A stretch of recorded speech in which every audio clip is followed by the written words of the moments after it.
Sorry, it's impossible to do Spanish anything. Wow. Wow. It's great. I have a question for Manuel. Is it possible to download the sessions? Yes, I can send you the link. I will record the session. I sent the link of your. You sent the link, but I could watch it, but I wasn't sure if I could download it. I will try another time. It's okay. No I'll ask. I never tried to download it, but I'll ask the guys in the mission service how to do it, and I'll let you know. Okay, I'm always afraid it will disappear. You know, no, it will not. You know the feeling. Okay. Carlos, whenever you want. Yeah. How do I start with my own presentation, Manuel? Or start whatever. with no. Whatever. Well, I can do it.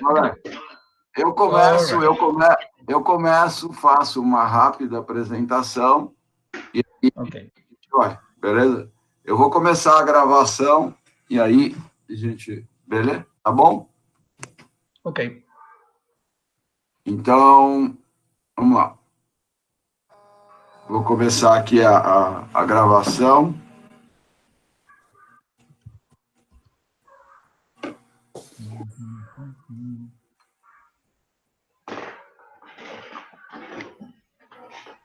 Carlos, você vai falar em inglês, né? Yeah. Okay. Hello, everybody. Again, first of all, I like very much thank Professor Carlos Tapia, my friend, and Professor Dave Graham, also my dear friend from Columbia University. Carlos is a professor Department of History, Theory and Architectural Composition in la Escuela Técnica de Arquitectura de Sevilla, de la Universidad de Sevilla. Carlos has been as an invited professor at IAU, and he'll be with us again next March. And he's the co-coordinator, vice director of the Master in Sustainable City and Architecture in the University of Sevilla. He's also an investigator of international network of social spatial studies called HESI, which is grounded in the University of Antioquia in Colombia. And he's a researcher of the Institute of Architecture and Building Science at the University of Sevilla. He works also as a researcher at Autarquias, a research group that investigates the limits of architecture, and is basically investigating the symptoms of contemporaneity and developing at this moment two related investigations: critique and epistemology of the future city's dream, and the space and negativity. This talk today will be has the title, "Nobody has determined yet what the body architecture is capable of."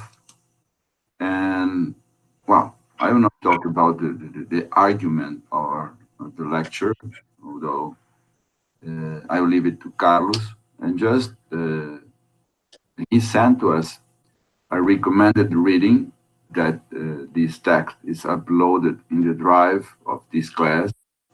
And the title of the reading, an article that he wrote this year, is La ciudad bajo el signo de Afrodita Pandemos. Bueno, so that's what I have to say, and not wasting any other second. Carlos, thank you very much. The word's yours. Thank you. Okay, thank you.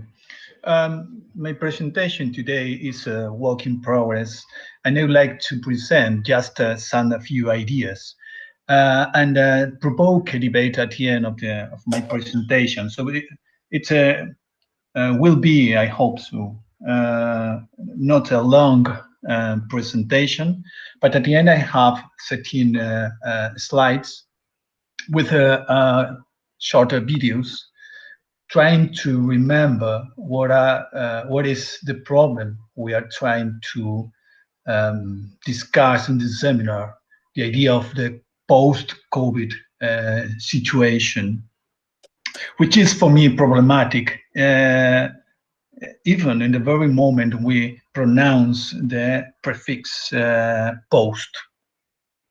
So the lesson, my presentation will be in English. I speak not so well, and but yeah, thank you, Ram. But even if you want to use your own language, you can do it, and I can translate for Ram.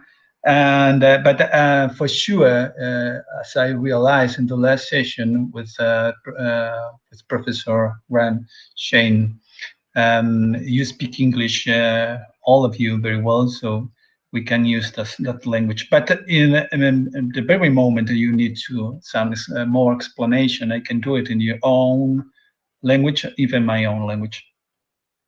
So, well, as I said, this is investigation, but just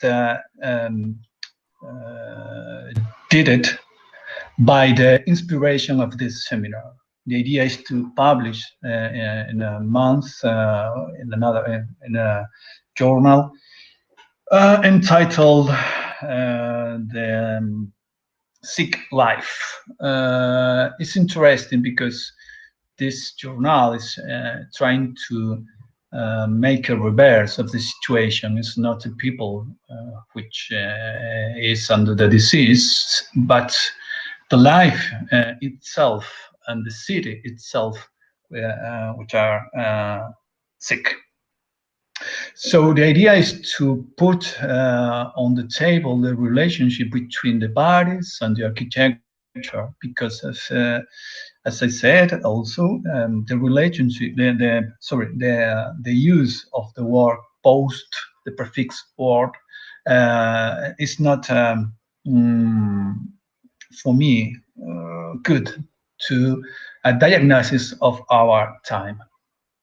I proposed to read an article of mine, and I use this image, this first picture of my, as said also in my presentation in another seminar directed by Professor Manuel. Is one of the most important painters in the final 18th century, and I like it a lot. The paintings of himself and by his son. He had more painters in her family, his sons, but mainly his son Gian Domenico. He's Gian Battista Tiepolo, and it's a painting in the church of Este. It's a city close to Venice, and in Venice we are going to stop for a while and see more directly the relationship between the bodies and the architecture mediating the city. So as you can see, I'm using several screens to follow my presentation. You can see the cities here. The most prominent guilty of the death of the people, but still are in relationship with the love of the soul. Just a question. Did you change the slide, or are you? Oh, no. It's a long presentation. So introduction. So it's a long introduction with this presentation. Are you all in the first slide? You can see the Saint Thecla kneels and looking up to the Lord. You can see this, no? Yes. That's what we see. Yes, that's the one. Yes. Be patient, please. It's a very, very long introduction, and then we start developing the ideas. I decided to use, taking advantage of your question, and decided to entitle my presentation "Nobody has determined yet what the body is capable of," because it's a sentence by Spinoza. It's a philosopher, but not well integrated in the profession of philosophers, I can say. And I decided to transform this famous phrase into this one. So you can see mainly the body as the representation of the resistance to the plague, but the city is mainly, as I was saying, the city is the responsible of this tragedy as a result of the progress.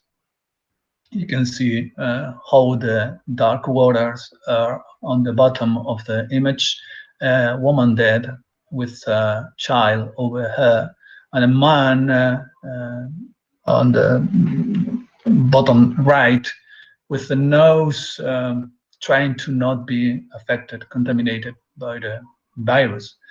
And I was saying also the relationship that she's looking up, and the demons are represented as dark persons under the cloud, separating the Lord God and the angels.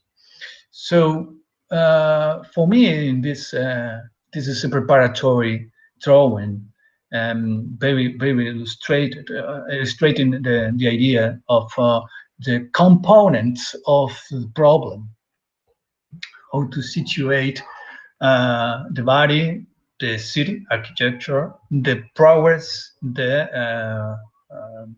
even the people suffering in a very, very famous plague in the 1630, starting in the 1630. So this is my main focus, how the body must be the target, the object of the resistance, the main figure to understand the problem. And I will use Spinoza not as a I don't made a check of all the books on Spinoza and by Spinoza himself. It's quite difficult, for instance, to read the book Ethics. But if you do, you can ask for yourself: is he a contemporary thinker? Is his philosophy so actual, so present to say, as the manner he made his own resistance to the established power, the academia, all the situation in his life, is the same manner in which we are, or me, myself, try to explain the problems in which we are right now. I must say this because I think this moment is not a clear moment to take decisions. It's not a moment for resume what we left behind as this situation where now it's the result of a reflection. Oh, sorry. Something is trying to come into my house. This is a problem. This is a lecture, but sorry. Well, I think it will be go back in a while. Well, sorry. But the idea is not to think exactly on the body, but on architecture.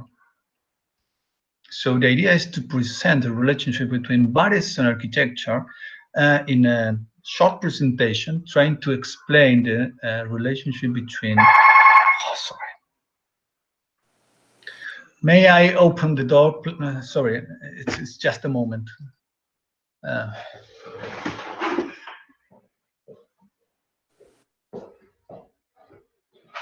¿Quién es?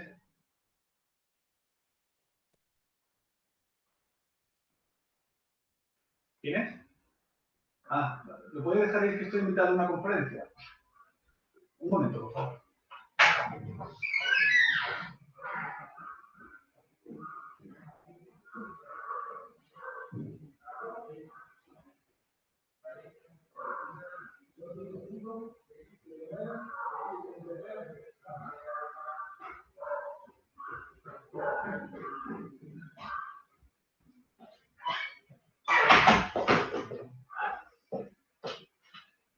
Sorry so much.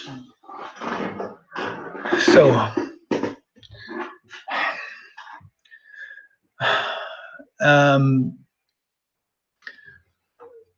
this seminar is focused precisely in the idea of the post, and the prefix post.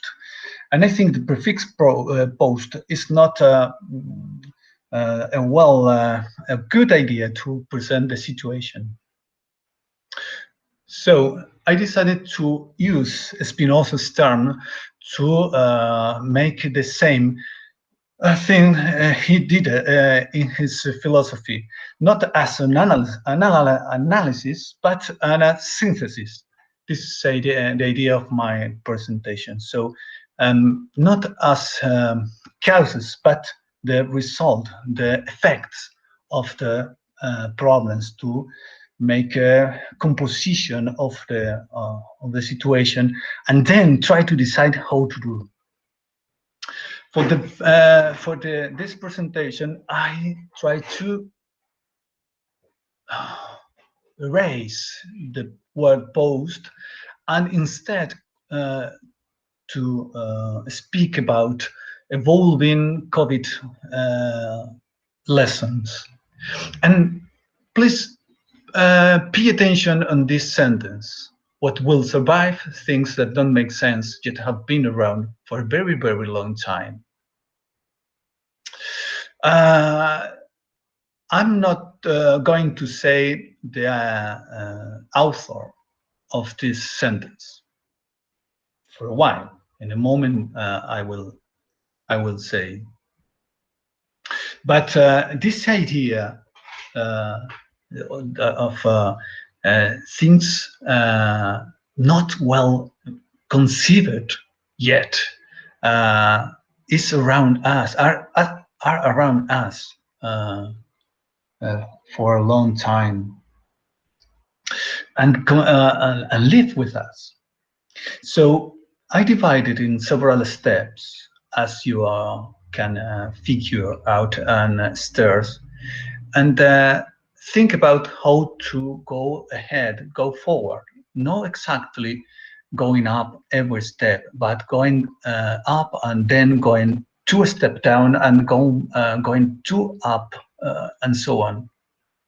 Because I think it's not a linear path for understanding the situation. So the first step is like an threshold disposing mat with a intermediate space. I need to explain what is. I don't know. Maybe you can help me, Ram, if this word significantos. We say in Spanish, significamentoso.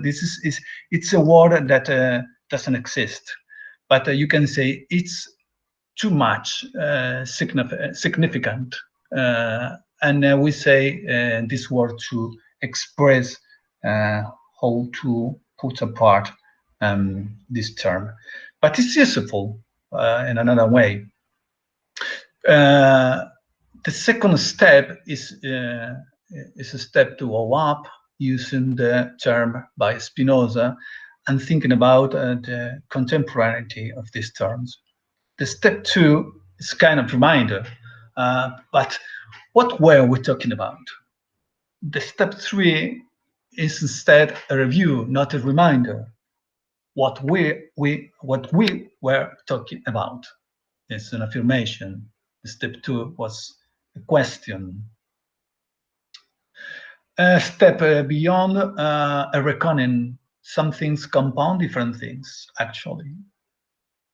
It's kind to reconsider the things and finally say that the same things are things that transmit different things, unexpected things.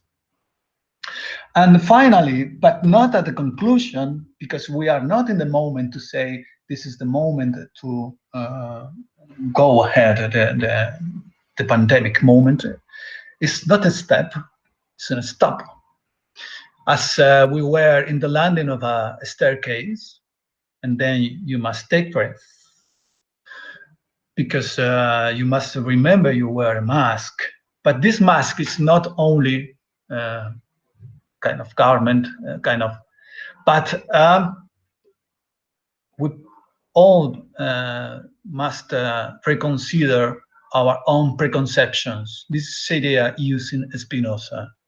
I disagree with a part of this philosophy, because it's kind of a Cartesian. It's not exactly a Cartesian point of view, as physics in a age of Spinoza was needing philosophy. Then Descartes was creating this philosophy, but Spinoza is not exactly saying this for this rationality. It's not to walk in this way. It's to try to say how affects are avoiding to conceive completely what is your situation at the situation of the world.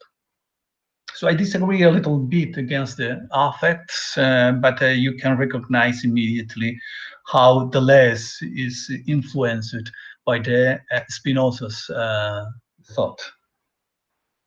So you can images are going with us in this presentation. This is an artist. It's a photograph of himself. Is David Mojanadovich. It's based in New York artist, and he's representing the reflex of his own mortality. I wrote there in the right bottom corner, so you can see precisely the actual situation. We are all scared. All the world is feeling the fear. And how our death is close to us every day, even more. So, yes, well, we can start. And remembering every step I take, that sentence, what will survive, things that don't make sense yet have been around for a very, very long time. In the threshold, Martin, the threshold, this prefixes.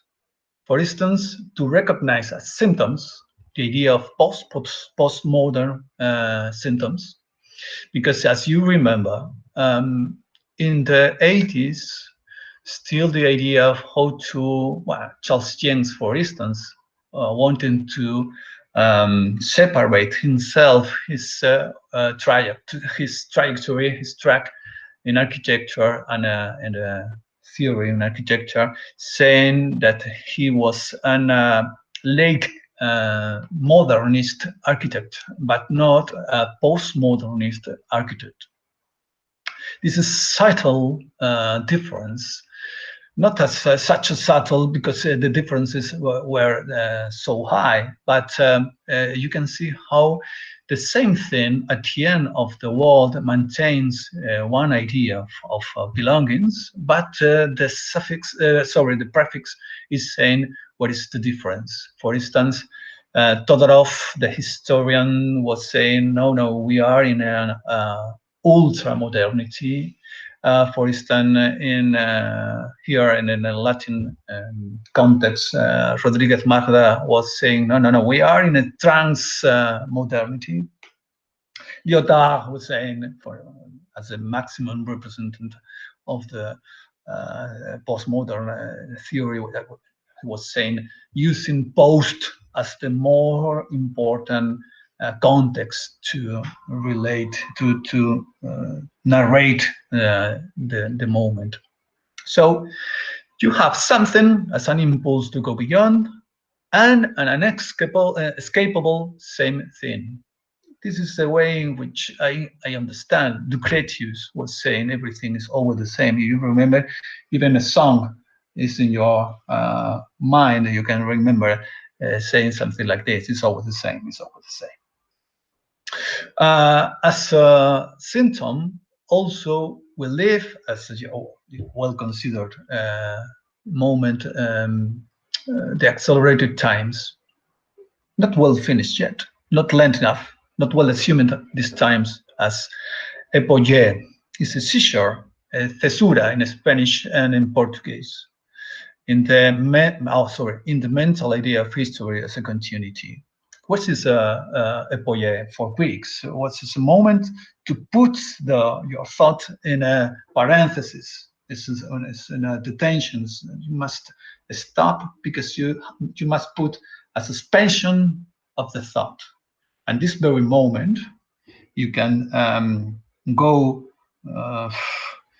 farther than you usually do. And the last one, no needy mask for already masked faces. So 3 points to go ahead with this idea of the relationship between the information and the virus, as I wrote in my article, and you could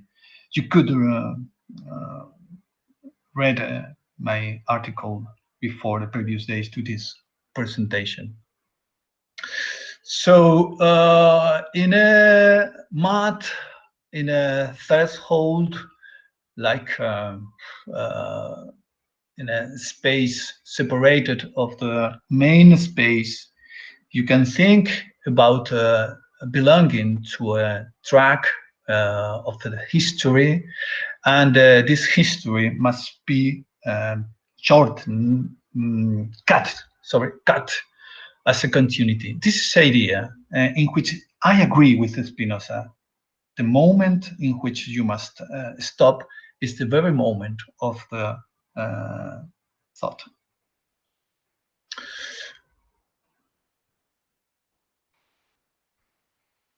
As I was saying, step O is a step going back and going forward. And also you can see easy connection with these days prior to the elections in United States, and how the mask in, the mask out, free of virus, with the virus inside, is not a problem, but it's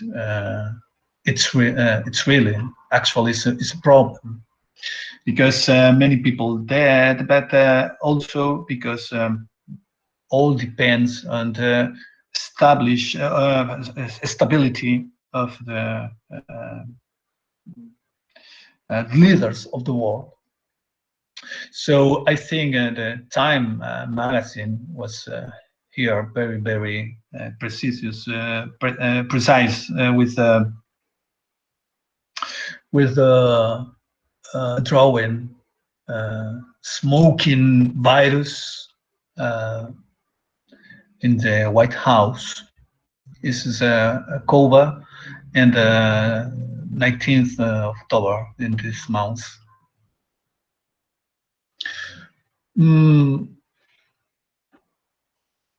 So trying to erase the prefix post, I would like to say how to make a relationship between the body and on the idea of the body in our time. I used an author, David Lebreton, who said, faced with the problem of its carnal constitution, the body dissociated itself from the man it incarnated and considers itself at one in itself. Thus, biotechnology of modern medicine privileges the bodily mechanism, the arrangement in years of our organism perceived as a collection of organs and functions potentially replaceable. The subject as such appears as a residual and is only treated indirectly by means of an action that tends toward organicity. The modern version of dualism opposes man to his own body, no longer as it used to be, where the soul of the period confronted the body.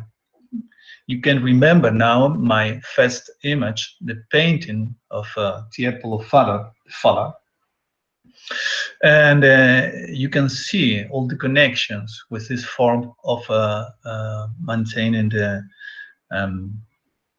break between the body and the components in which the body is dissolved. So it's interesting because one of the first philosophers making disappear the dualism is Spinoza. And using, for instance, a book written in the jail by Tony Negri about Spinoza, he's considering his contemporaneity very, very high, very interesting for our days. It's a book written in 1999, but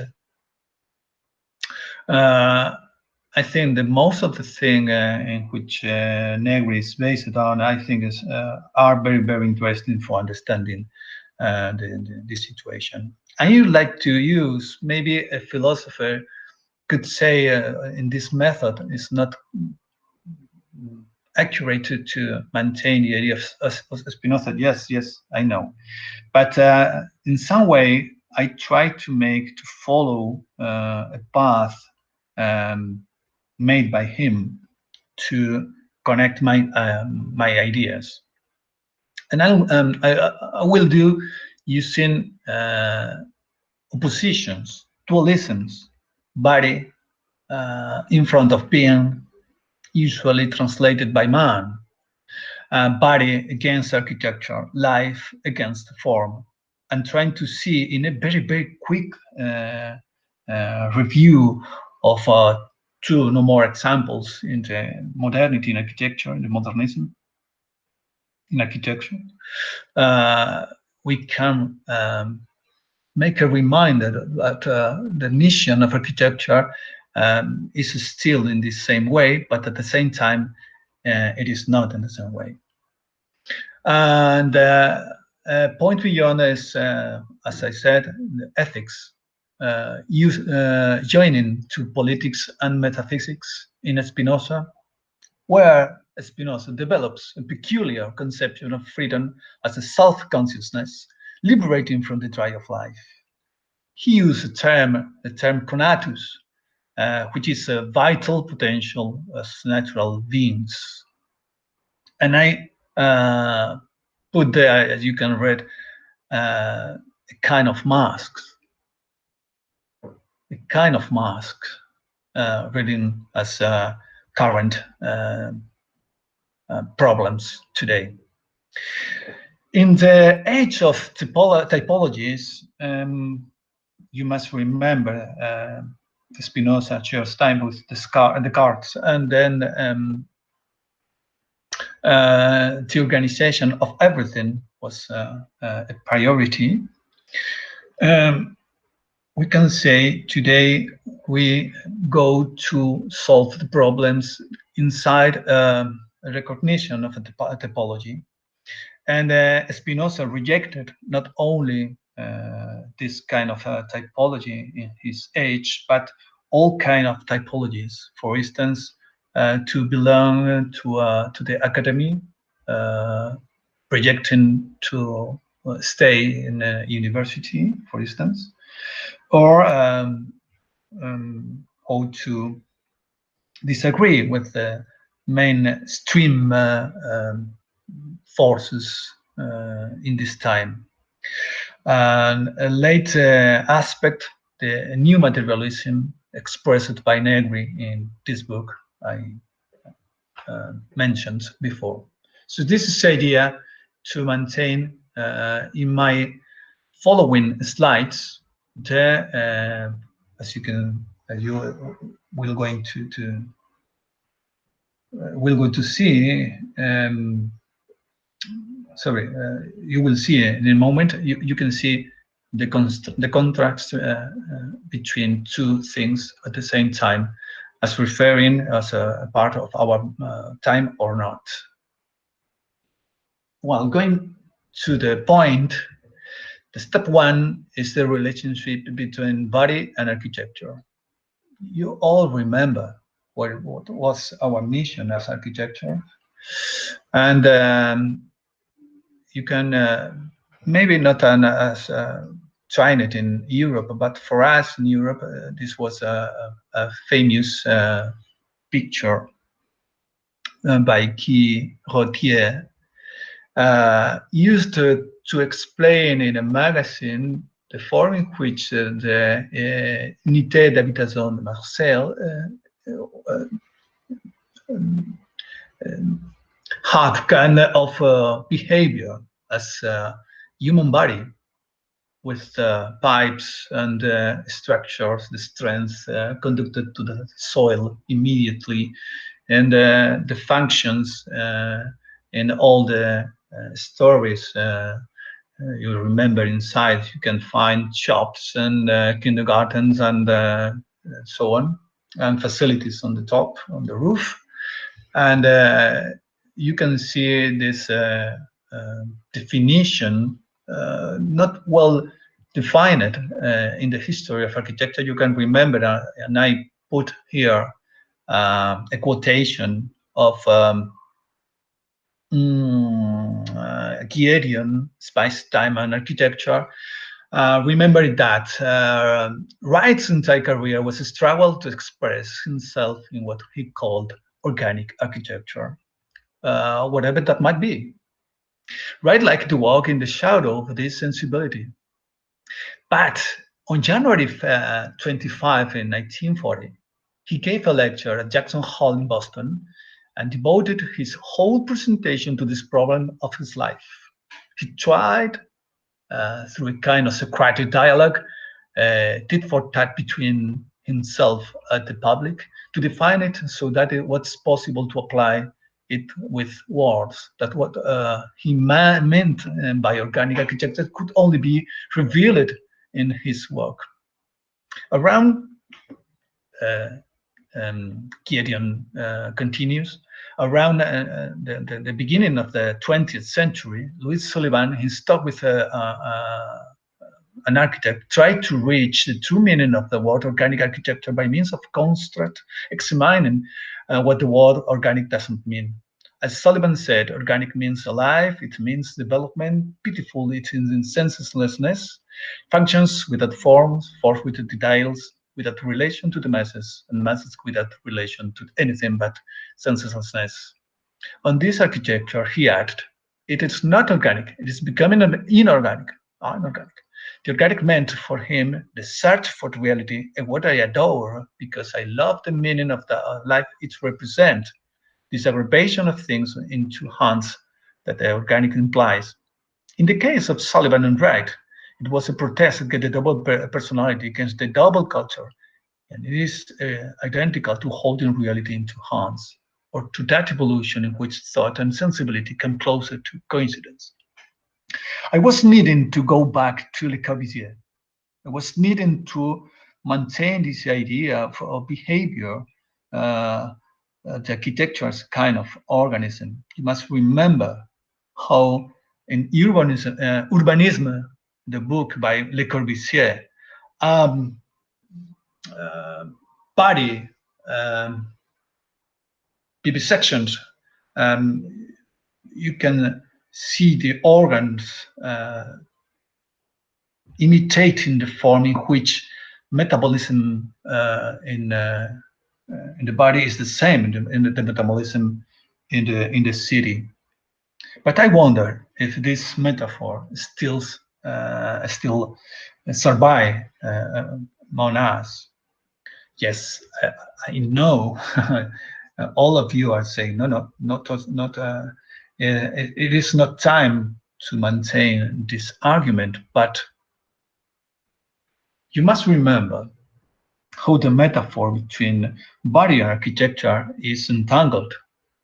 For instance, this is on the left. You can see a hand drawing the 5 fingers, and you can see how in a Spanish treaty, Compendio de Arquitectura y Simetría de los Templos, temples in a treaty of architecture and symmetry, the form in which a builder must follow the proportions and the specificity of every finger is devoted to construct the vault in a temple, for instance. For instance, you can see on the right, Lefkowitz, the Italian architect, talking about, you remember Lefkowitz because Peter Eisenman, for instance, talked about a lot, and even Robin Evans, Grant's friend.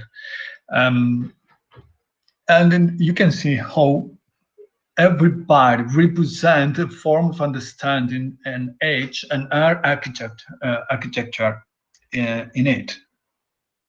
It means that you can see also the system in which we subdivide our body for understand the not dependence of the body itself to talk about it. So you can substitute the city for the systems in the same way we are metaphoring the idea of constructing or how the system is the same thing. But it's a problem because if you think exactly as Spinoza was writing his ideas, the dualism is not well connected with for an understanding of the world.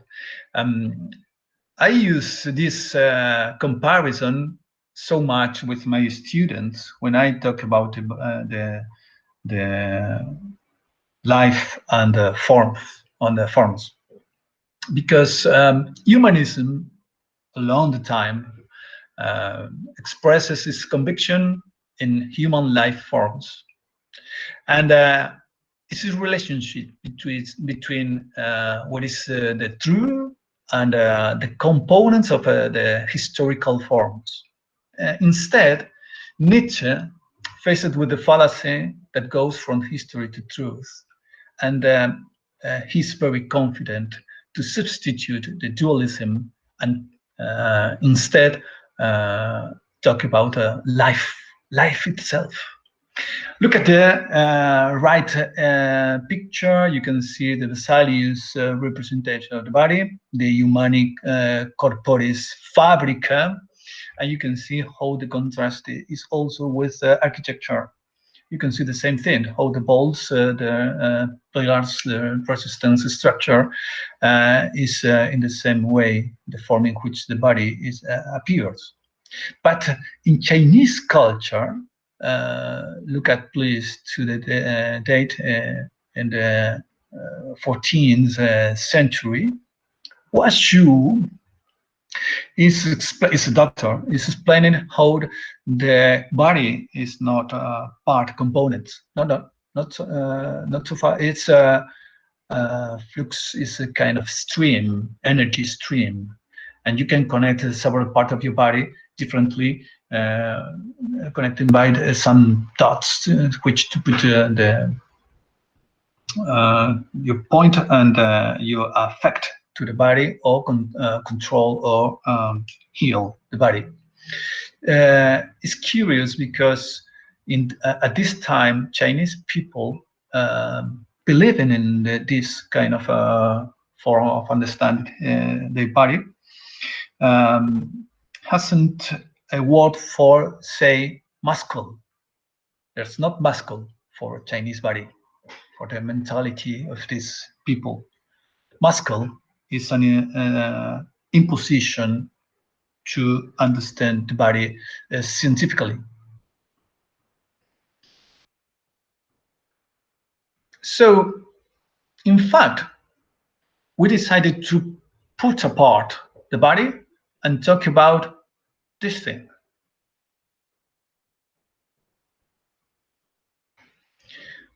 This is for us all the problem. How must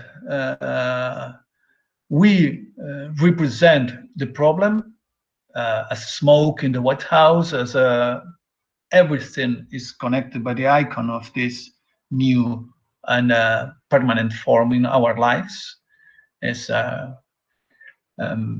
a form to say you must maintain the social distance, you must protect yourself and protect the rest of the people with a mask. You must not to be in contact with anyone else.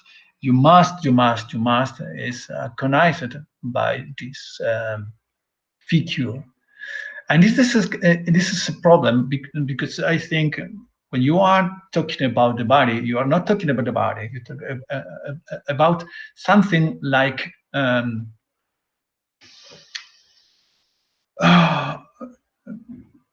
substitution of the idea of the body.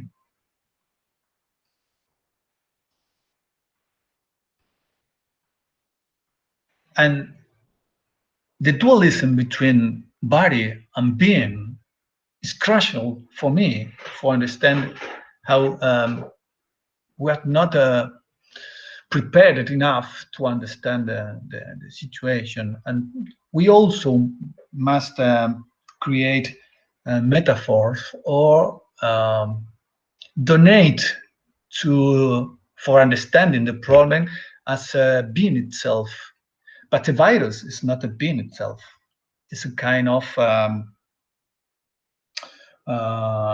interdependent being, but not strictly alive, but living inside of us. So it's quite easy to make some kind of metaphors of as Slavoj Zizek did in his very opportunistic book in the middle of the first lockdown. I say first lockdown because, as you know, since yesterday, my country is in a state of emergency, which means that for now we must stay at home in a curfew from 11 p.m. to 6 a.m. The reason is because, not officially, but the amount of people dead is 62,000 people dead. So it's too much. I'd like to show you at the end of my presentation, once finished, the list of pandemics around the history. It's quite long, quite long. The problem is, after 1 year, for me, scientists are saying today in the newspapers, we are not prepared yet to say something about the health. We have not prepared. We need more time. We need 1 more year, even more, even 2 years to the vaccine. We need more tests, more proofs. We need more money. We need. We don't say nothing, but we are making research, but not conclusions. So in the same way, architects must be so, well, keep calm, my friend. Architecture is saying, I think, nothing, as I can demonstrate right now. The virus is up in the picture. The body is in the bottom, You can see a yellow connector. This is the change provoking to get sick.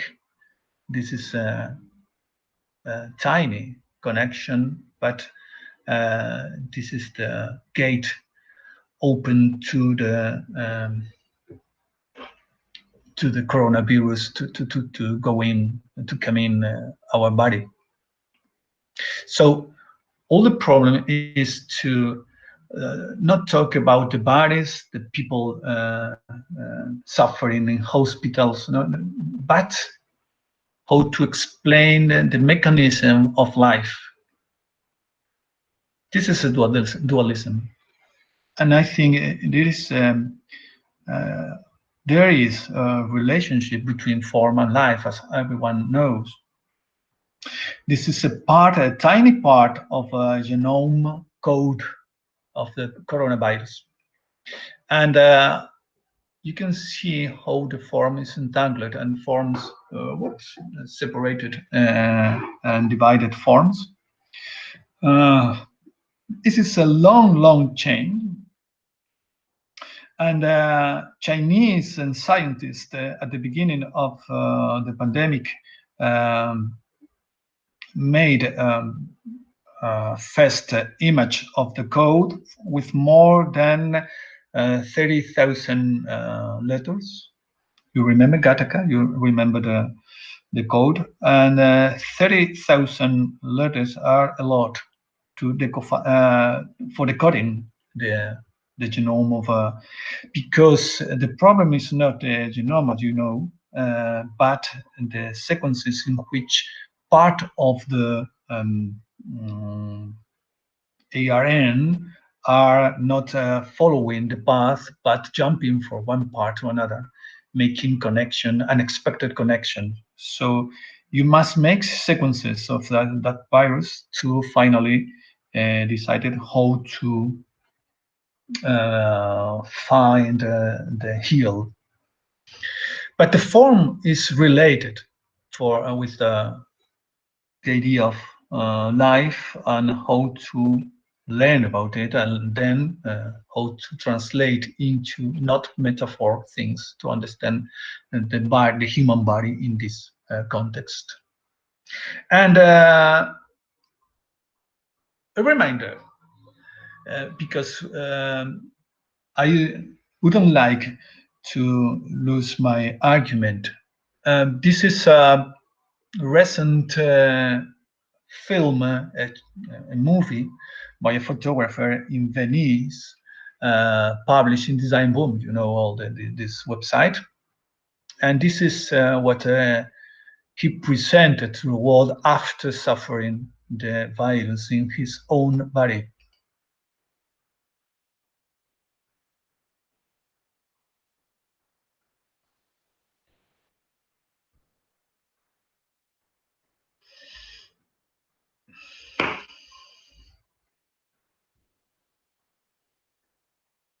This is Venice, the audio is lost. It's his own voice. It's a weak voice after the virus. He suffered the illness at the beginning of the pandemic. So he's remembering us the idea of the loss of her own body. But you can see how he tried to make a relationship between the urban form. I would like to see this video twice, if you permit me, for insist in some places where the city shows the historical pandemic forms. It's quite interesting, this entangled form of jumping from one point to another, like a virus, going from the city in an aerial view to exactly the body.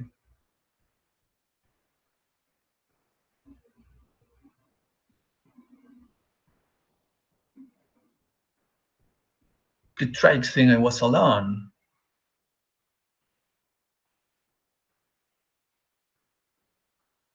He's saying.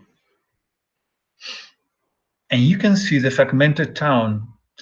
If you have a drone, as I think he had, you can go following the Grand Canal, or following the path of the river, but he decided to cut the relationship between the sestiere, the neighborhoods in Venice, to show the city again.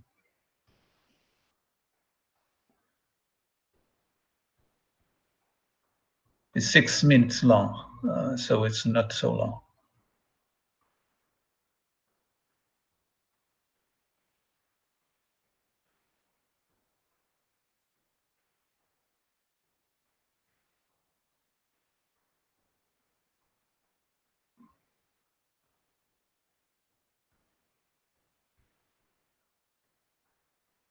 The presence of the body, even when they are passed away.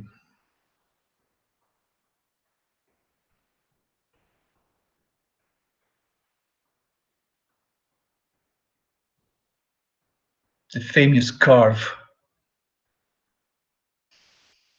drawn by doctors,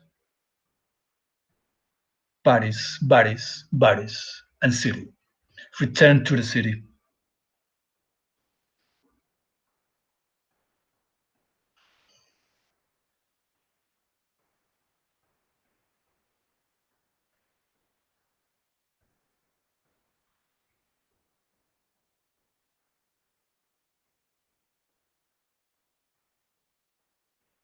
This is San Michele Island, the Whisper Bridge Market. This is the cemetery by David Chipperfield in San Michele Island.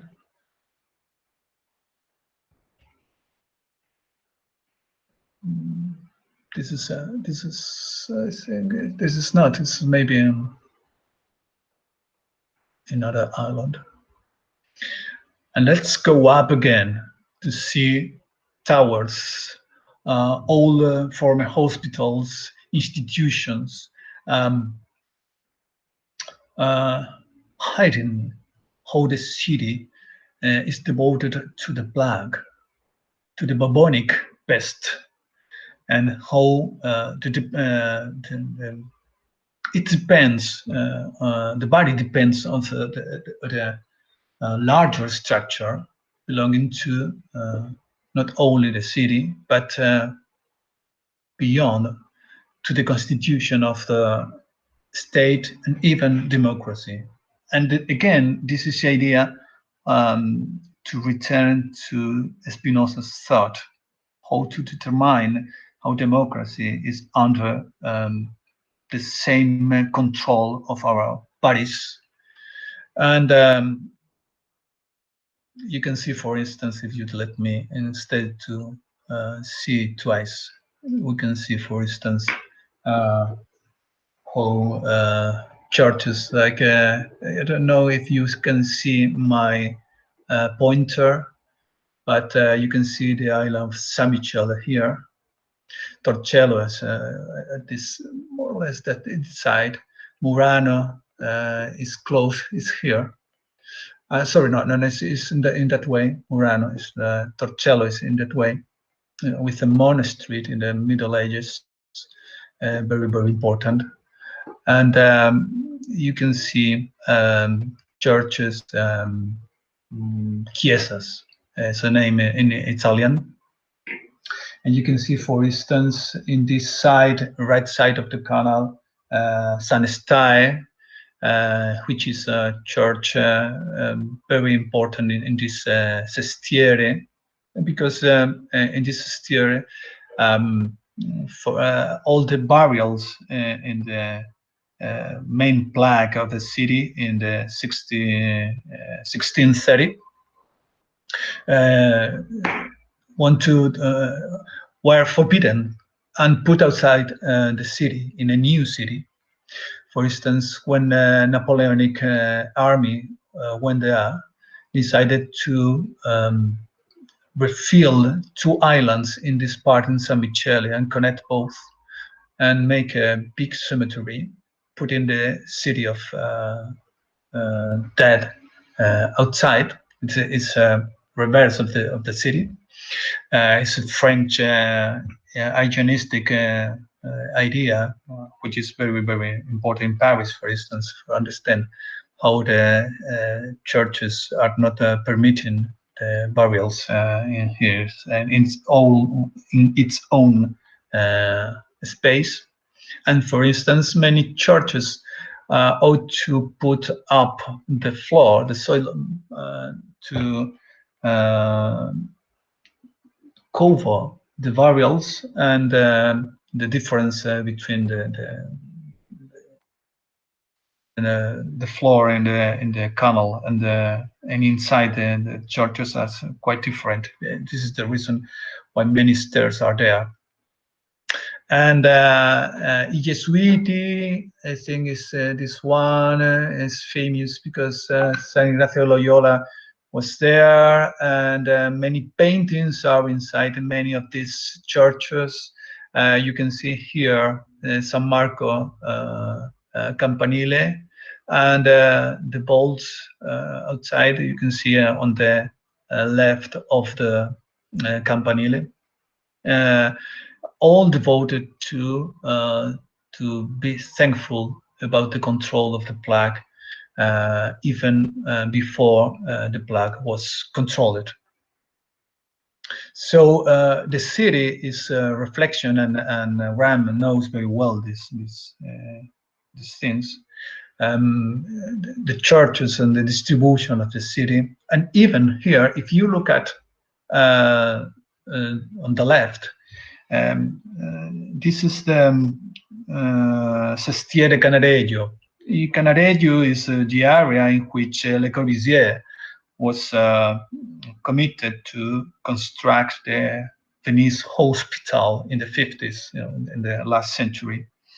And as many of the people, famous people writing or painting or so on, foreigners or not, living here or visiting the city, was saying that Venice is not only sick by virus, plagues, pests, and so on, but the tourism in every age. And Le Corbusier decided not to put windows, but sun and air, and to avoid the contagion with the people outside, and not understanding the city itself, just sharing kind of nothing of this city, going back to his countries, his own, their own cities. So Le Corbusier was trying to maintain this idea of organic distribution as Venice, as the streets of Venice are. And this kind of maze is the hospital, finally not constructed. But for many times, one of the most important work of Le Corbusier studied about all architects around the world. And I like so much to maintain this idea of expansion of modernity, even in this town. Finally, the mayor decided not to build. And after all, Le Corbusier died drowned in the Mediterranean Sea, as everyone knows. But this idea is important because the organic form is, as I said, in the middle of the 20th century, not well defined, as Giedion said on the rights proposals. And with this idea, organic form are curved form, but it is not the definition. Organic forms are in relationship with the surrounding with the Umwelt in German terms and famous term. I insist reading this sentence. What will survive? Things that don't make sense, yet have been around for a very, very long time.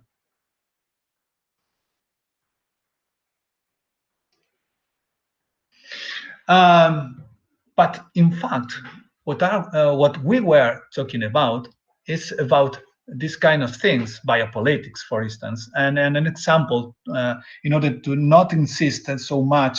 In the same time, I think for sure you are discussing the days before in this seminar. I put this example. Is this sample that the journals in Spain published 2 days ago, and you can see an app to detect and connect people to prevent the contagion. So in the very moment you are effectively with a diagnosis of the virus, you put your personal data there, and immediately all the cell phones are connected in Spain, and more than 3 million mobile telephones are connected with this app. But the reality is no more than 100 for every 100,000 people declared to be ill. So the app is for nothing. And what is worse, this app manages the data by powered by Amazon, with a break in this week for which every people with a conscience to share the situation of his getting sick, finally is in a server in North America with all your data available to do whatever. Amazon said that they are not using that data, but finally you can know it. So I had my telephone with this app. I decided to unconnect myself of this network because it's not useful, and it's a kind of redundant form of understanding how the body is not the body but component of a further system. So what we were talking about is how architect is invited to pronounce themselves in a very, very important places, such as the United Nations. You can see there to Mr. Sorry, the mistake in the bottom of the footnote in the caption. You can see Norman Foster speech to the United Nations, saying what? Saying this is an opportunity, and in fact it is, about to reconsider the form of life, and in fact it is. And I recommend to go back to the mobility by bicycle, and he's right. And even to reconsider our CO2 emissions, which he is also right, and also to reconsider the distances between not only people but buildings. And he's right, and how the commuters needs to use alternative forms of transportation. And well, I think if we were not in a pandemic time, you can see what it's the same speech someone like Sir Norman Foster could be using for a speech in a how you say, in environmental forum, for instance. What is the difference? It's the same. I think it's the first question for the debate at the end of my presentation. It's the same. The sustainable development with the situation in the pandemic, it's the same thing. Nothing is different because ideas are not flowing, are in a stack, I think. There's not a good idea. And the architects are invited to participate to the transformation. So this is a kind of post-COVID situation, but I think we don't have ideas to maintain post as the moment in which we know everything about the problem and we can put a solution over the table. At least I resolve the mystery. The sentence I used because it was surprising for me to meet in a forum Taleb. This is a philosopher, a coach philosopher, let me say. And I discuss a little bit with Ram about Taleb, because we both liked two books of him, Anti-Fragility and The Black Swan. But it was, even for both of us, irritant, the tone in which his voice as a coach was saying to us what to do. And in this forum recently, in this month, he said, please pay attention. Sorry about my pronunciation. I'm trying to speak slowly. But at the end of my presentation, I would like to go back to these sentences, because the main things you can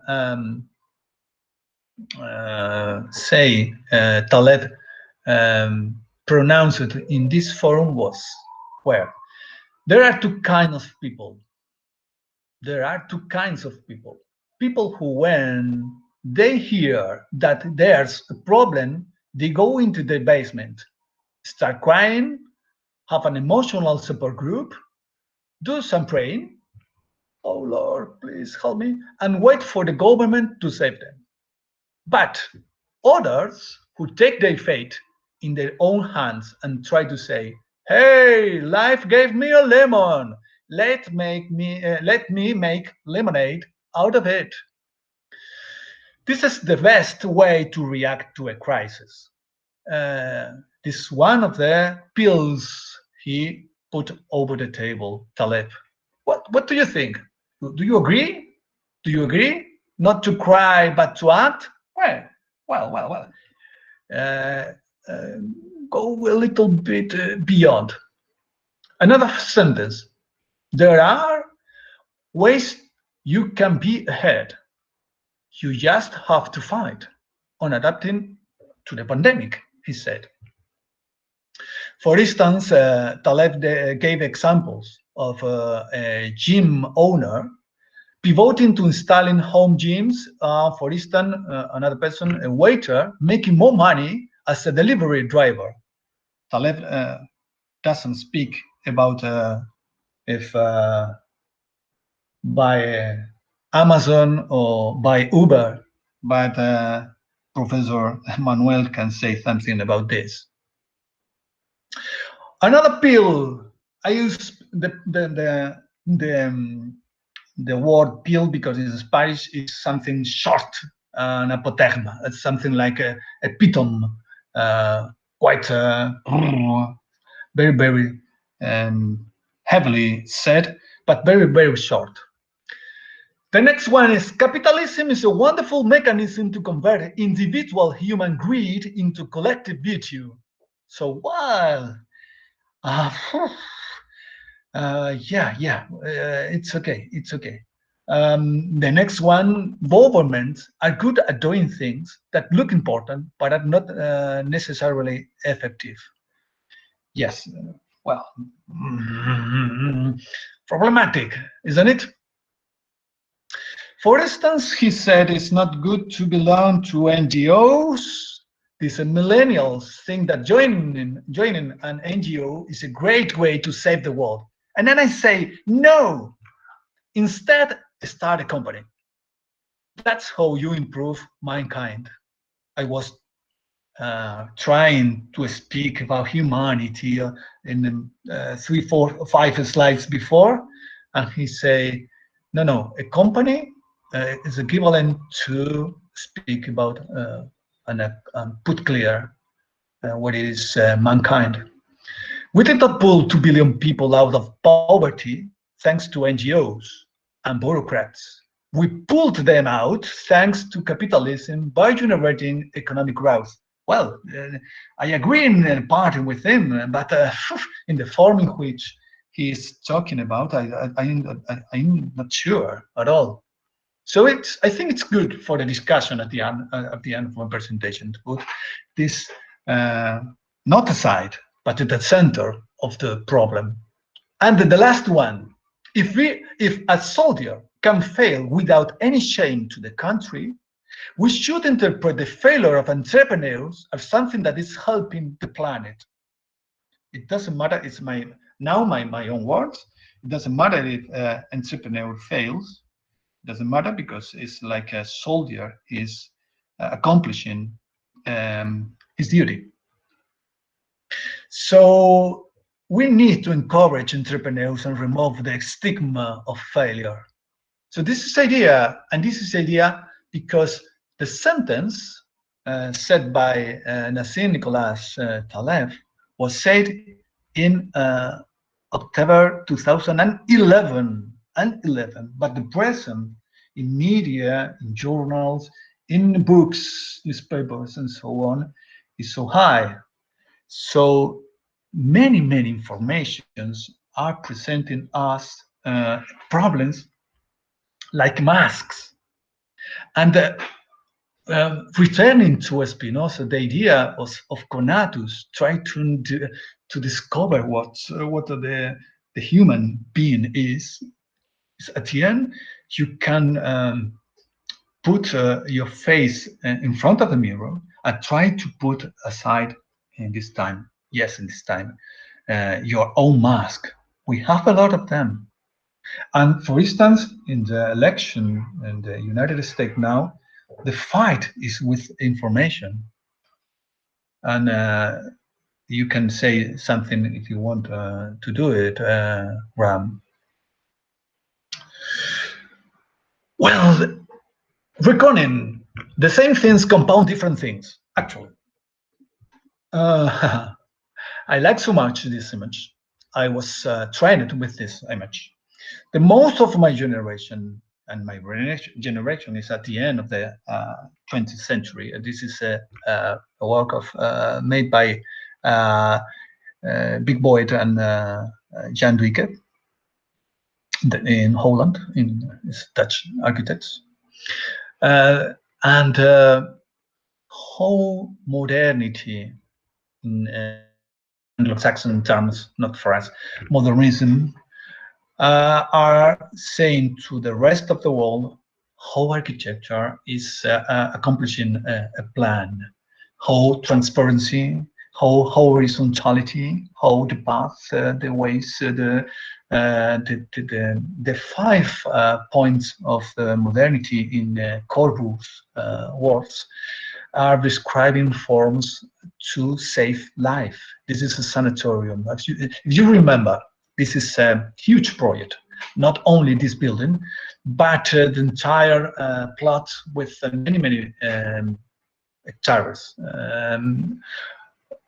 many buildings, different buildings.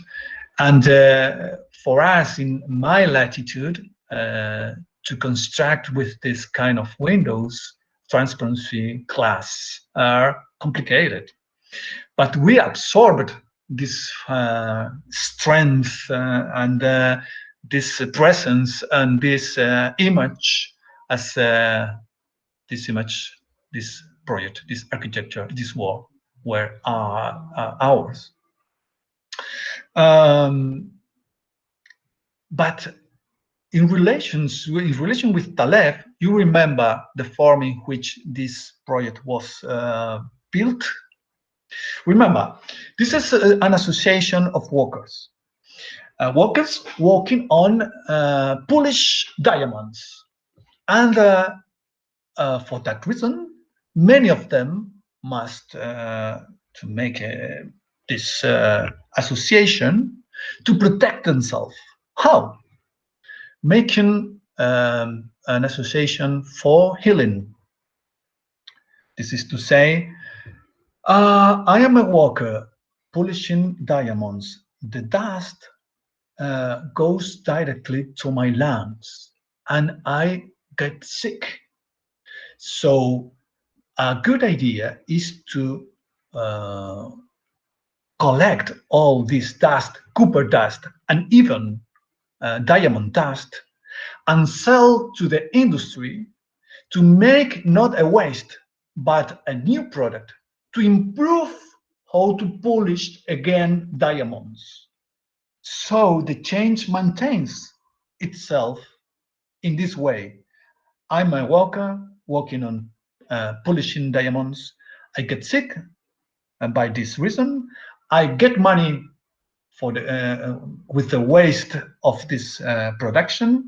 I invest the value of this waste now product in construct how to heal ourselves in a new building to maintain our labor or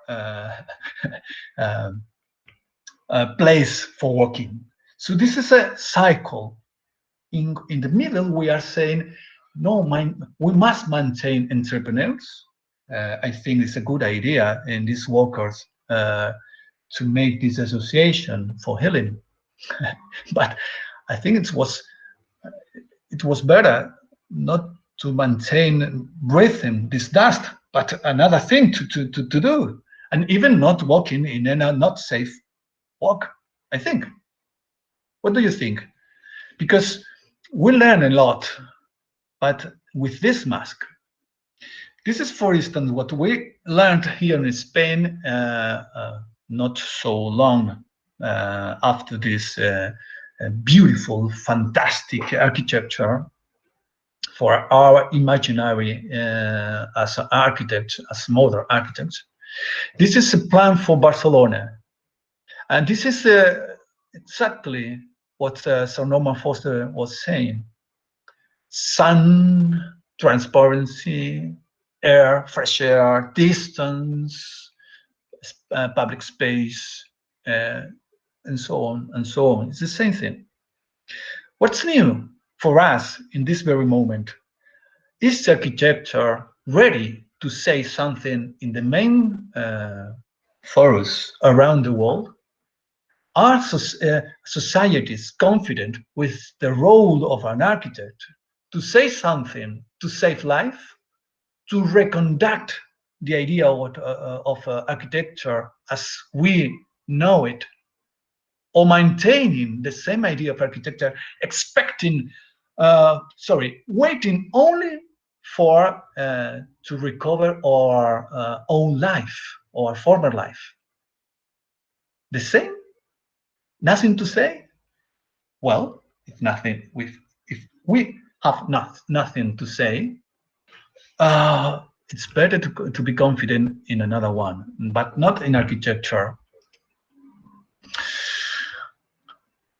The same thing compounds different things. I think this is, for instance, performances, a concert. The group is entitled The Flaming Lips. In Oklahoma City, due to the pandemic, you can see there the space needed for every person who wanted to enjoy with the music. And this is the form in which the singer is protected and protecting the people there, but the photographer, of course, is in a risky profession. Quite beautiful. What do you think? This is a form in which our life is in a like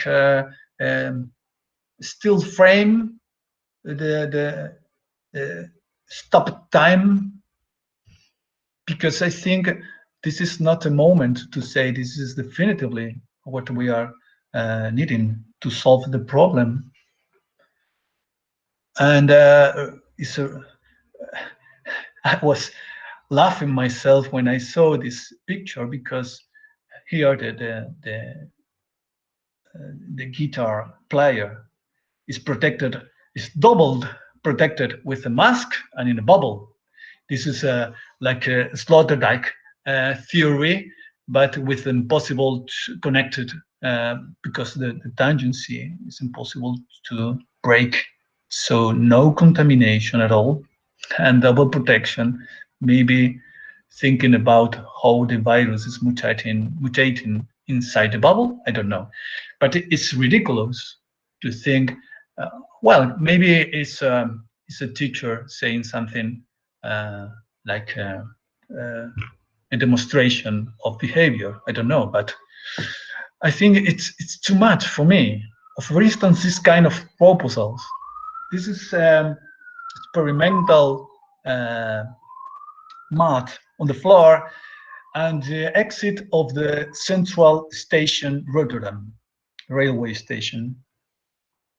The name is Physics, is from by an architect, Cosimo Scotucci. You can see the floor and illuminating by pressing and connecting people there. You can see how to maintain distances. No need in a mask, because you are in a safe distance. So this is a safe place if you maintain the security distance.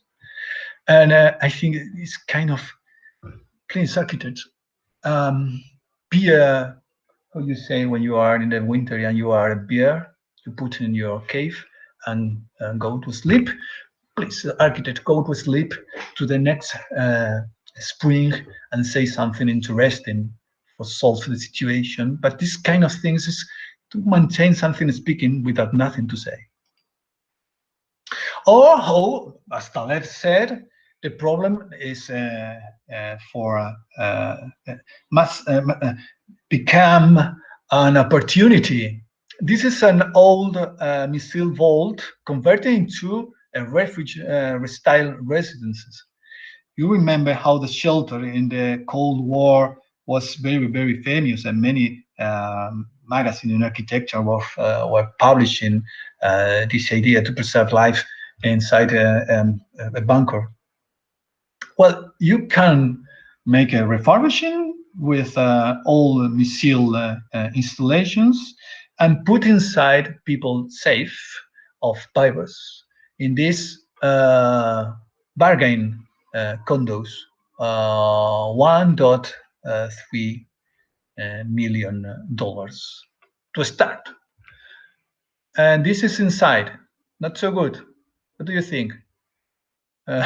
Double beds. The window is not a window, as you can see. The window is a screen, and you can decide whether to side to feel better. If you are inside your own sadness, you can put aside a rainbow or whatever you need. You also have all the facilities inside. Not so beautiful, but enough you are surviving. The rest of the people, well, bad luck. Of course, you have a shooting range inside, because you never know. Maybe virus mutated to zombies, people, or whatever, you know. I don't know.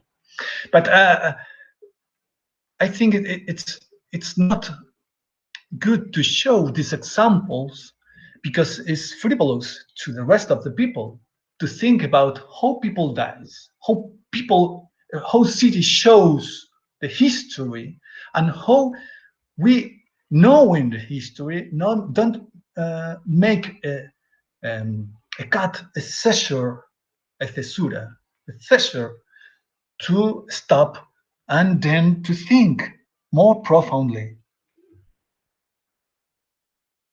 Because as a result, we have, as a reckoning, something compounds different things, actually. This is surprised by the Spanish architect, Catalonian architect, based on the concept very, very extended around the world with publications as a term, not very consistent, but a term, self-sufficient city. So the idea is the same. It's the same that environmental development made by Wajar architects, and of course narrated with all kinds of details. For instance, made during the lockdown, all the architects, the team in their own houses, connected by 5G network, working together, more together even than in their office. So you can see there that kind of free space connected with the public space outside. Ha ha ha! I will say, when the pandemic will appear, immediately these spaces will be closed by fences. No doubt, we can see in a moment the outside limits, and of course you can grow your own vegetables. You can grow flowers to make a microclimate ecosystem with butterflies and bees and wasps and so on, to maintain the change of life, and even of course, not only it's for many people. You also have all kind of technology in this way, in which body and technology is in this struggle. And every part that you need, you can fabricate without needing to go outside to get supplies. You can product by yourself with this kind of machines. This is one of the most advanced ideas for the pandemic. You can do it for yourself, everything. The food, the supplies, the energy, the recycling water, and so on and so on and so on. But the same idea. I think we are waiting for go back, as I said, to the former times, and do the same what architects know to do. This is the greenhouses on the top. Very cool, as you can see. Tomatoes and people without masks. It's curious because they don't need masks to protect themselves. The environment is so healthy, and the virus are not invited to belong to this community. You can see bicycle outside, the same thing. Well, the image is not so bad with this not vertical pillars, and of course with these big terraces. This is one of the so many examples you can find in internet, selling us a new form of understanding the post-COVID age. You can see here how insects are living with us, and the sun is absolutely it's guaranteed.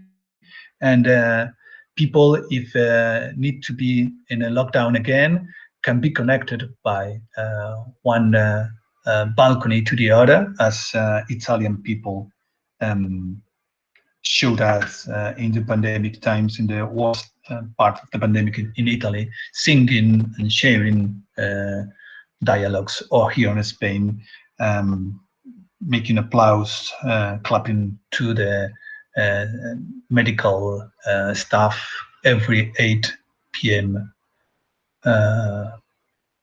So I'd like to discuss if this example of architecture is really an example or not, because I don't think so. I think it's the same thing, trying to say something different, but at the end, we are not prepared to face the real problems, attending to the idea of what is the human, what is the life, or what is the form in which we are trying to evolve to new forms, including to put our humanity, no, or mankind in risk.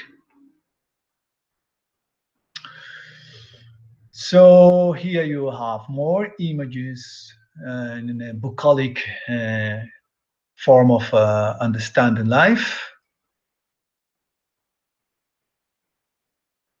Children in the street here in our state of emergency. In the parks, urban parks, the areas for children are completely closed. So I don't know what is the difference. Even the flowers are growing better than in a greenhouse outside. Everything is colored.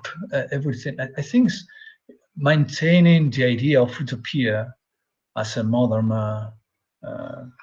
character of our moment. For that reason, post-COVID now is post-modern, so using prefixes, but no idea to take in consideration the real problems. So I'm finishing. I'm speaking for a lot of and stop, but not stop. A step beyond.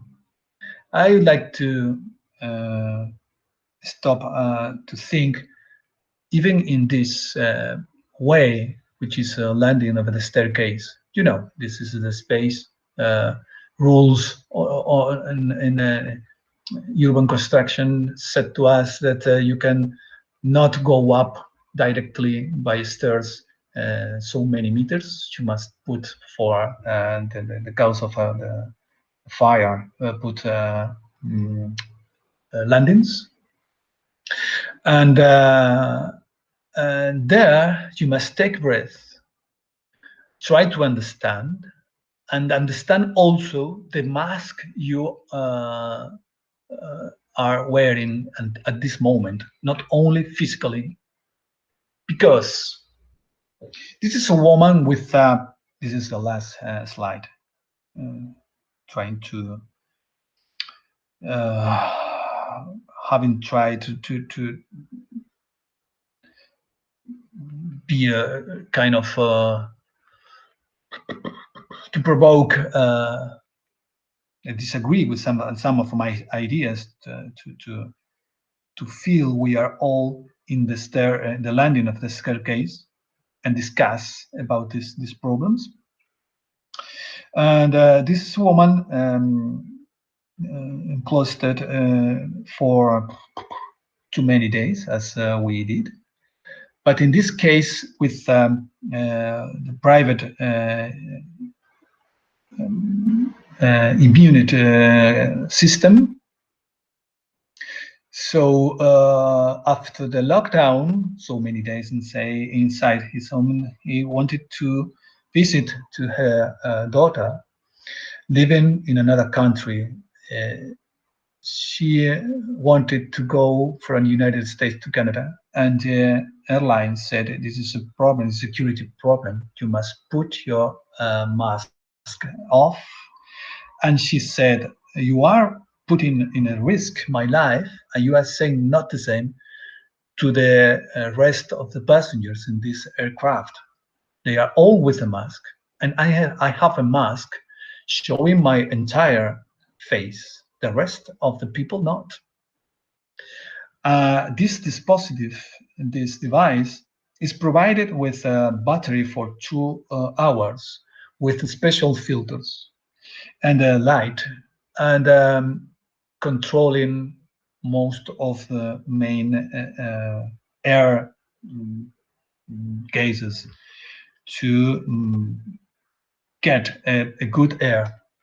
The problem is, doctor are saying this kind of mask is not making security the interchange of relationship with another people. The rest of the people are not safe. So you need a mask like this to be protected. The captain of the aircraft at the beginning said, "Woof, this is a problem." At the end, he said, "Woof, I would like to have a mask like this." In Spain, the mask at the beginning was a problem, and now we decided to put on everyone wears a mask everywhere. And for me, the mask is not a physical thing, but as Spinoza said, it's kind of dualistic form, trying not to make a cut in the moment you are, but it's as David the Breton said, is the consideration of the limit of the own body, because the limits of the body draw on its scale the moral and significant order of the world. Please note the difference between the Saint Tecla at the beginning of my presentation, exposed to the virus, getting the sanctity for this, working with sick people, as for instance Tintoretto. Tintoretto died in Venice, and his burial is inside of one church, and many of his paintings are devoted to precisely San Rocco, for instance. Is a saint,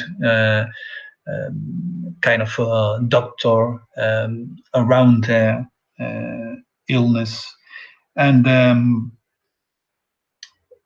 the difference is quite big when you see this kind of mask.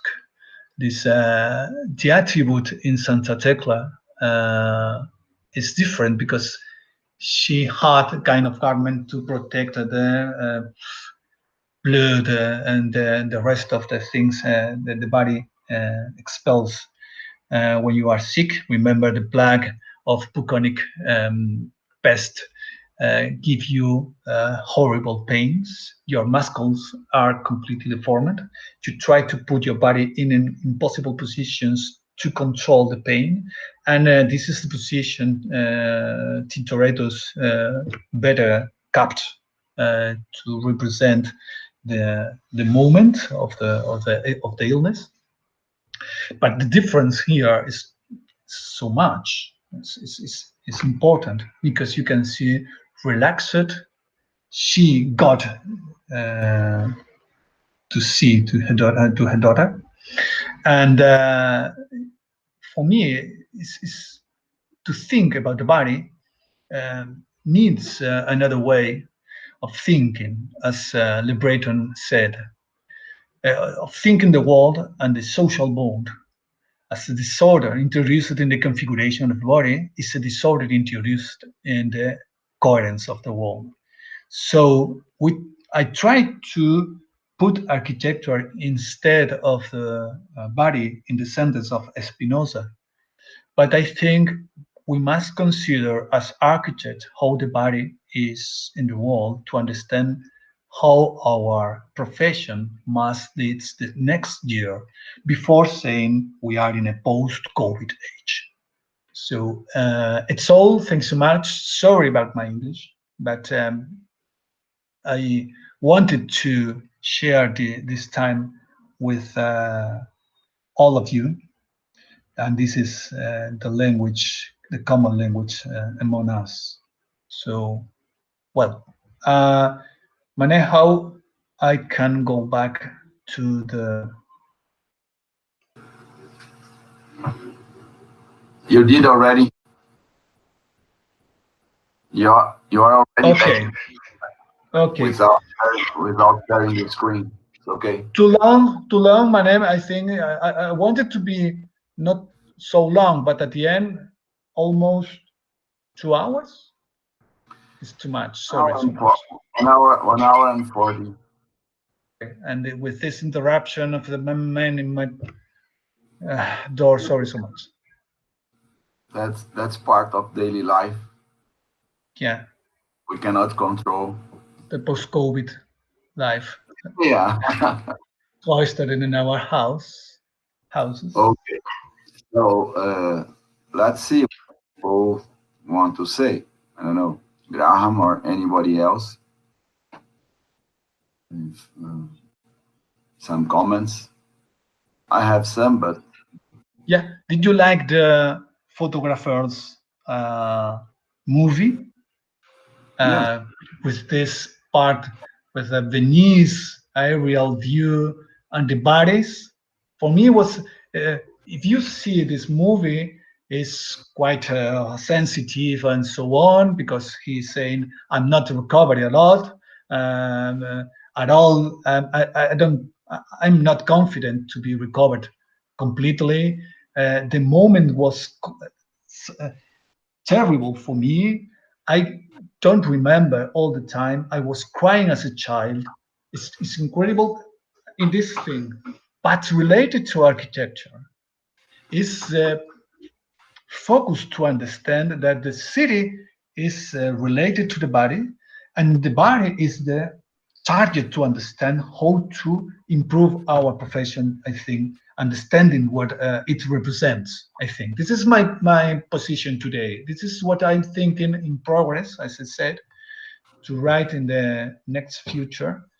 To well, it's kind of a risky thing, but I know, because I'm not a philosopher, I'm not a physician, I'm not I'm not I'm not nothing, but I'm very worried about the position of architecture, as you see in my presentation. For instance, is I'm sure that Sir Norman Foster has many things to say in many other forums and so on, but if you put all the proposals together, I think architects are completely outsiders, not inside the problem, the real problem.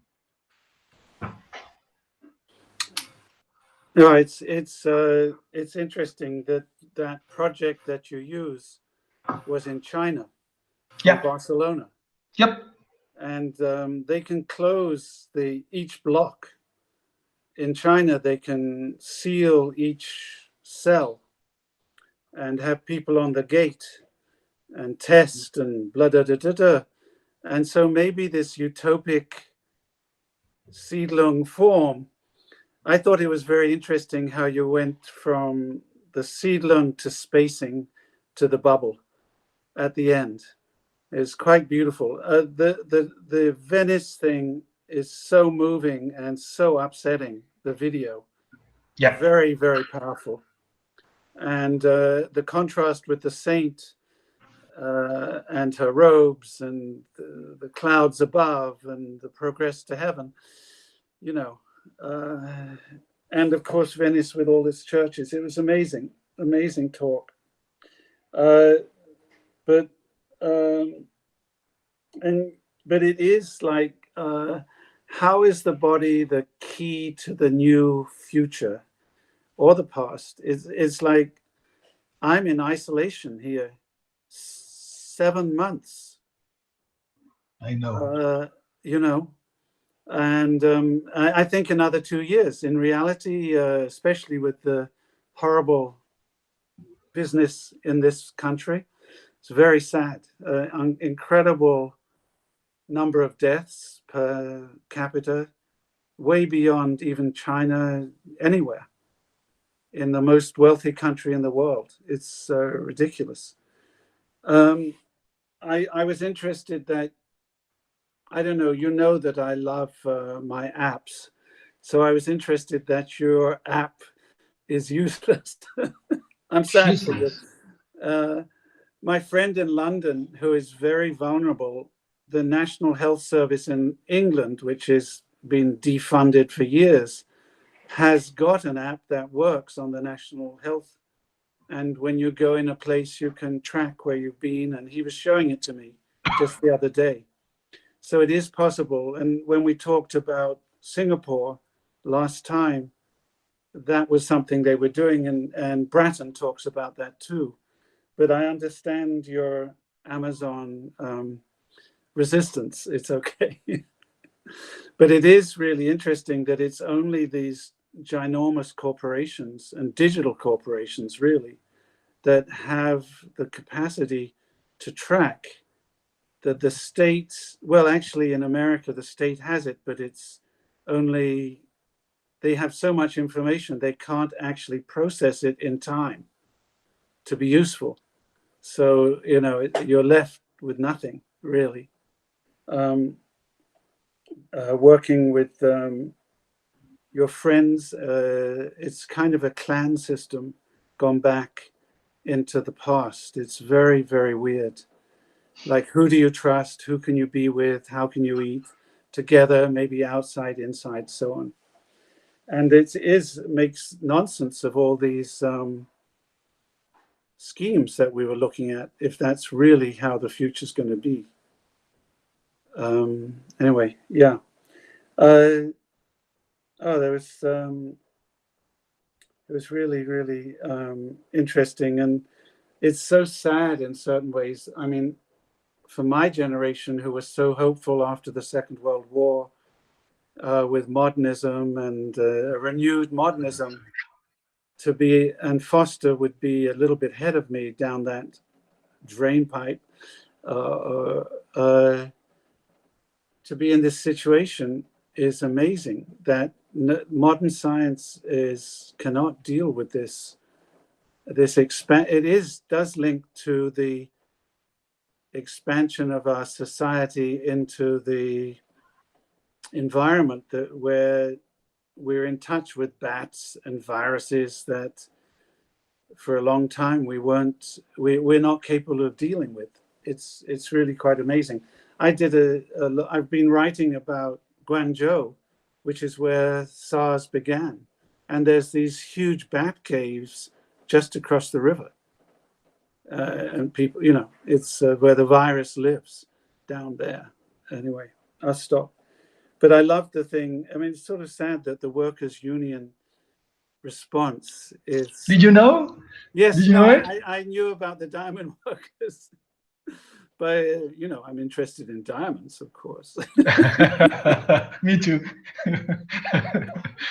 But it is so sad, actually.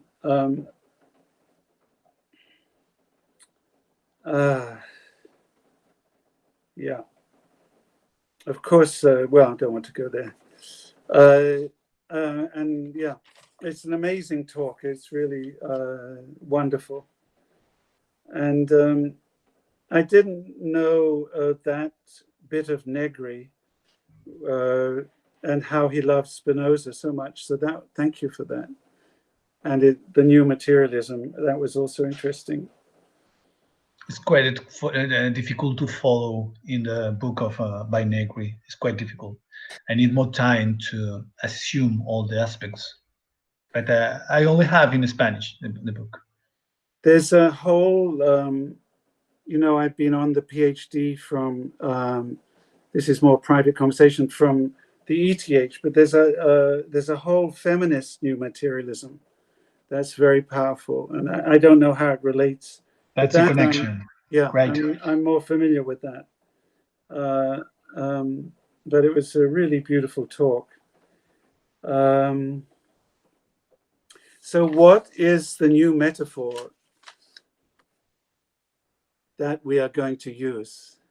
Professor. I am in the middle of the stairs. I don't really know. I have a beautiful picture of you going up the stairs at Pratt. Looking at something on the wall. Maybe I can find it and distribute it.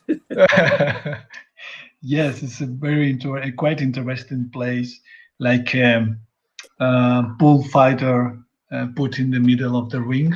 Yeah. So everyone is my Spanish, But yes, I am in the middle of this process. Is only the beginning of my reflections. The metaphor is not to make metaphors, but to precisely to prepare, train to young architects, young people to new forms of understanding what is architecture. Because without going out, even for a moment, you don't have tools for understanding the situation, and you are repeating the same. Well, that was what was so incredible about that movie of Venice. Yeah. There were the tools in an ancient city with these ridiculous boats, and but then it also, they went, and of course the Corbusian hospital was going to be a monster if they had built it. Yeah, absolutely. yes. But Maybe students somehow they deal with the virus in a waterborne city, which is also going to be the future of many cities. Think about Shanghai. I mean, so syllable. And then so there is a kind of mobility of medicine and a flexibility of what people can do. I have Regina's sister's son is a doctor who fights for public health in America, and but he's also a pulmonary specialist, and he's been in Boston in the most incredible situations in Boston without the equipment to begin with to deal with the COVID. And so you, even in a sort of modern city, which is a big center for medical research, they were in a disaster zone to begin with. Now they can handle it. And I mean, is this what we have to plan for? Stretcher, access with stretchers and oxygen tents, and incredible. Your video. I'm going to be quiet now. My battery's getting low. I have to plug in. Carlos. Yeah. Once you are not a provocative person, let me provoke a little bit and go back to some of your questions, because I'm a reminder, right? Right. Let's go, for instance, the reminder. What are we talking about? Do we know what we are talking about? No, we don't. But let's go also to your point, the review. What were we talking about? Did we know what we were talking about even before the COVID? I don't think so. And I'm talking about architecture, right? I definitely agree. I think that, we were not prepared at that time to answer to the complexity of cities or urban space nowadays, and even less prepared now because of the pandemic. In that sense, I would say, I'm not so, Taleb's sentence, to a point, it's just a matter of things making sense. They have been around for a long time and they don't make sense yet, or about our own awareness of the complexity of the factors that are here. How much, for instance, do we subscribe a lot of things? For instance, about 10 years ago, 12 years ago, he started writing about iconic buildings and how cities are being designed by transnational companies in terms of producing what he calls iconic buildings. So what kind of preparation, what kind of learning, what kind of,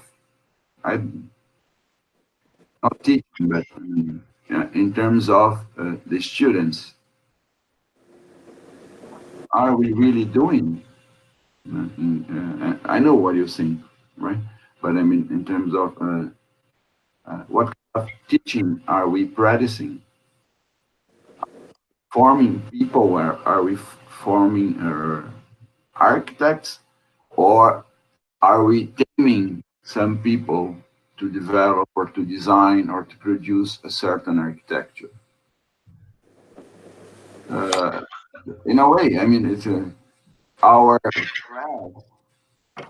Lampedusa, right? I mean, what we have to do is just what we have to do differently, just for the things to remain the same. That's Lampedusa. No? Yeah. Like the example that you presented. I know the question is just a moment. No, but it's quite interesting. I don't know if you are listening to me, because I was losing you sometimes. Yeah. One of the things I learned reading Spinoza, I don't recommend to read Spinoza right now. It's quite difficult, and then I have a friend, philosopher, helping me to understand. He is a philosopher in Valencia, and he has books on philosophy as it was a novel, and you can understand processes, but trying to go ahead, diving in the books of Spinoza is quite difficult, even for me, reading philosophy for years. But one of the things I learned there was that for Spinoza, one of the things you must fight is the false consciousness. So the false consciousness is the thing in which you are saying, I'm trying to make the new world post-COVID. But at the end of the day, what I'm thinking for real is I'm trying to make the same thing, because in a short time, 2 years is a short time, we are going to do the same. We are confident to recovery of our former life. So in the middle, we are gaining protagonism, saying nothing, because these proposals are not new for nothing, are not good for nothing, are not inside the problem of COVID. So, well, you can say you are the same, you are talking a lot, but at the end, no answers. Okay, yes. But then trying to make, to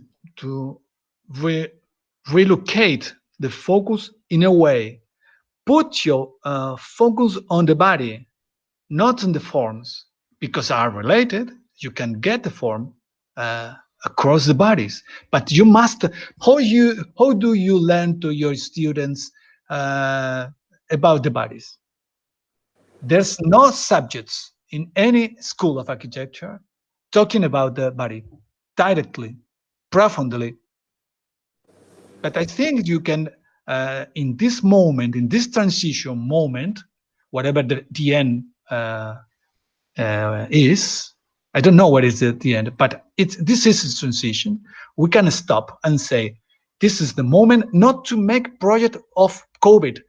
Half of the whole amount of a school of architecture around the world, for sure, are making projects based on post-COVID ideas or whatever, isn't it? And then I'm saying, no, try to take advantage of the moment, training to the people with new form understanding the most important things as the body is. And Spinoza is working on it.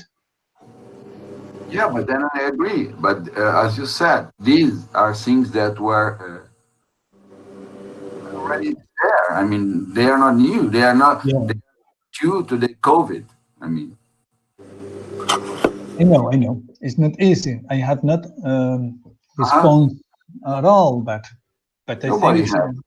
Yeah, I think so. Nobody has, and the point may be, why should we have an answer? I mean, I always say I prefer independent. I mean, if you are in an investigation, if you are in a research, it's much more important the question to make, how coherent your thinking is, how rigorous you are in your thinking, than trying to develop a question to get to a certain answer. If you are in an investigation, I mean, that's part of the game. You don't know where you get. And the point is how rigorous and coherent we are in our own thinking, and how do we face the questions that we want to investigate without masking the questions to get to a certain answer. Yeah. And it's not a problem at all to me that we don't have an answer at this point. We are in the middle of the turmoil. Yeah, yeah. You can be a denier. You can be a denier as with environmental problems, as for instance Trump is. Call me And you can Bolsonaro. I'm not an Bolsonaro. Okay, go for says. Stay here. But I'm sharing with you the screen in which. Can you see this screen? Yes, we can. Yes. As a negationist, a denier says, no, it's a cyclical problem and we solve almost by itself. So let's live the life, because we have, please take the amount 1, 2, 3, 4, 5, 6, 7, 7. You can see here the date, and you can see the people dead, the deaths, the kind of plague, and the place. And for instance, the most important here is what is it? This one. This one. 1 million. 1 billion in this date. This is Venice. And more and more and more and more and more and more and more and more. It's important to go to the end of the list, of this list, because today in Spanish, I can continues speaking a lot of time, because the list is quite long. And today I go out here. Today,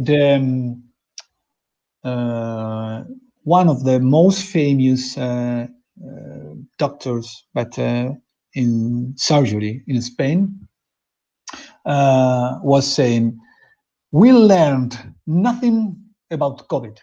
We learned nothing. And if the virus is like a kind of a new coronavirus, the name is MERS,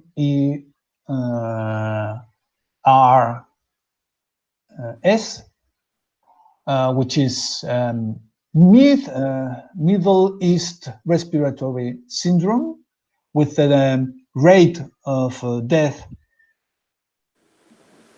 so too much worse than the even we have now.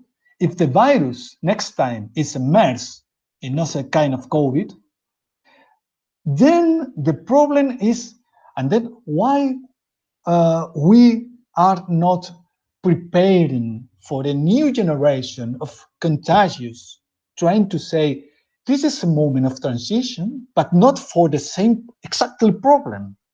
Because in the very moment you go back to the moment in which architecture was easy, the life was in terms of to see retrospectively easy, and so on, we can say we lost our time talking about post-COVID virus.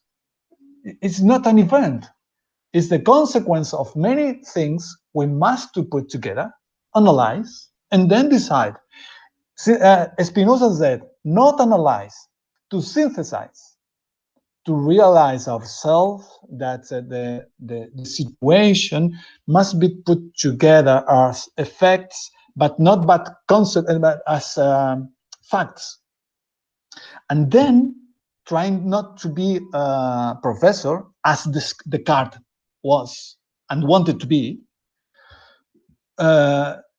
Spinoza wanted to confront, to face the problem directly without any false mask, trying to say, well, this is ethics. For me, the problem is that the senses, the effects are related to the rationalism, the kind of rationalism. It's not Descartes, but kind of. So one part I'm Spinoza, and one part not.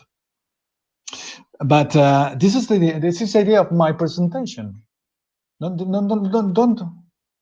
Well, this is the things I'm thinking on for the next month ahead to put in an article. Okay. Hey guys, who has a question? Or 1,000 of questions?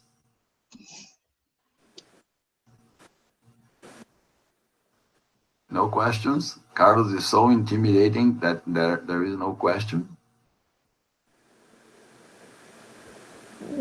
I don't think so.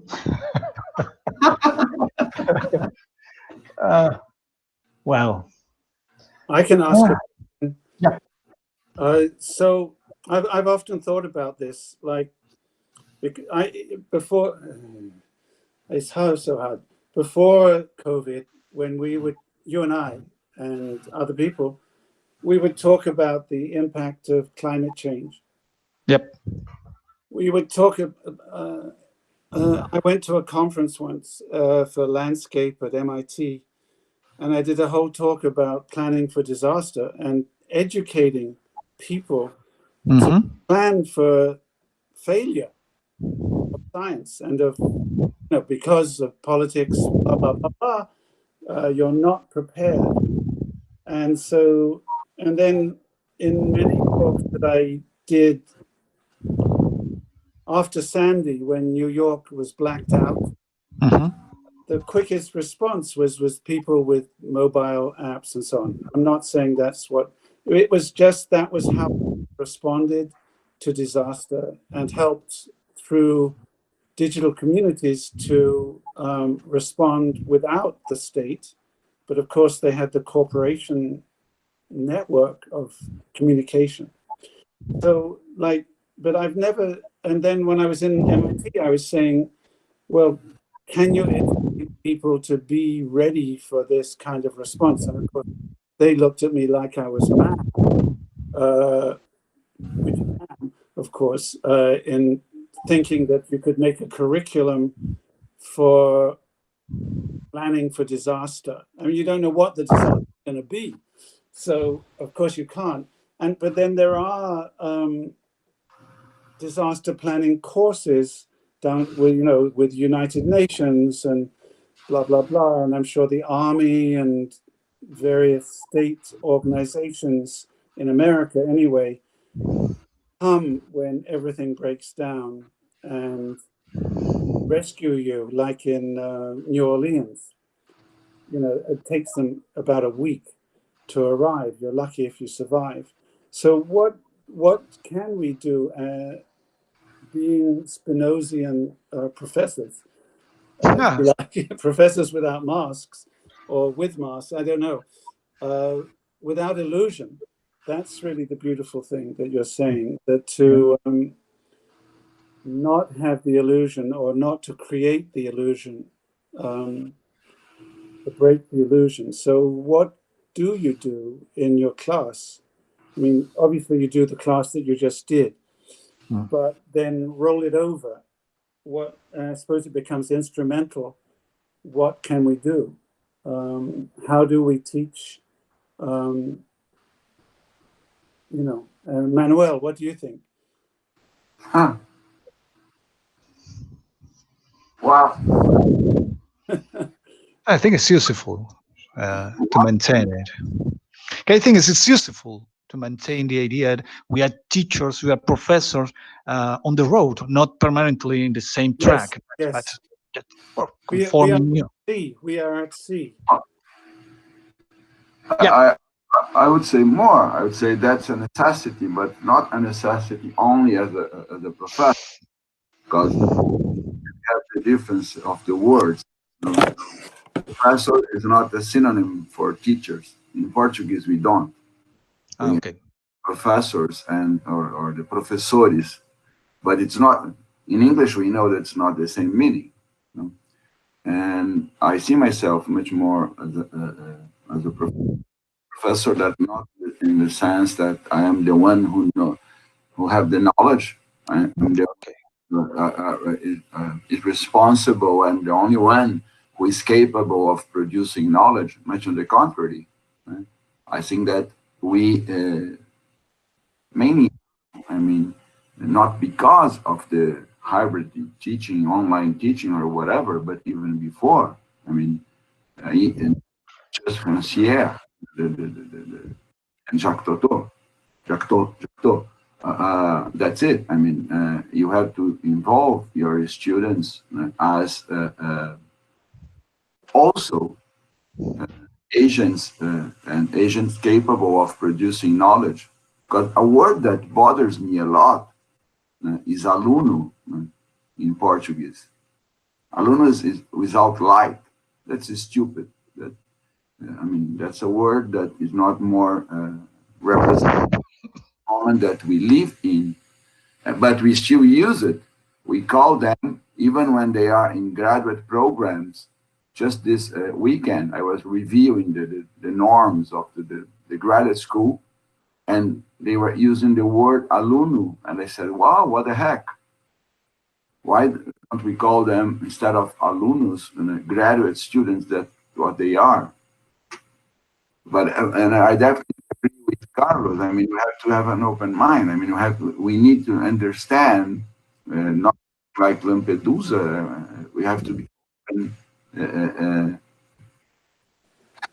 constant and shifting reality that we are not prepared to all the transformation that we will face in the future.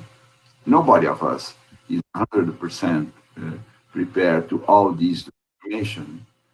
No, and that to me is, am I open to keep on learning? Am I open? You know, when I say that nobody is prepared, it's because I think that the rate of transformation and the rate of the velocity of the information and the amount of information that we have access to is so huge that none of us is capable of dealing with all these. And then the question becomes, to what extent this process also transforms the own notion of reality. I don't know if I made myself, but I don't know. You know, I had a study of Venice because I found a dictum by Le Corbusier in this moment, creating this hospital 3 years long with a helper, very comforted Corbusier with him. But he was saying, I would like to make a hospital to Venetian people. Who is a Venetian person who lives on the top, on the penthouses, looking the bay, looking the lagoon, looking at the sky, but not the sestiere, las calles, the calles, because it's similar in Spanish, this word. So I was trying to make a vision of the Venetian in this video of this photographer sick in this moment. And I maybe another day, I can follow the path of the drone and see every dome, every tower, every hospital, every building, and saying in everyone what's in the relationship with the Black. So it's amazing to understand this kind of view on the top and see all the references inside and outside, connecting the city, not by the canals or by the sestiere or fundamentas, or, it's the name of the main spaces in urban form in Venice. So it's amazing for understanding this kind of understanding of the city. I wanted to do today, but what is impossible to detain, to stop in every part of the city. But I invite you to try, because it's quite easy. You can see, put Google Map and try to say, and there's the right parts in the video.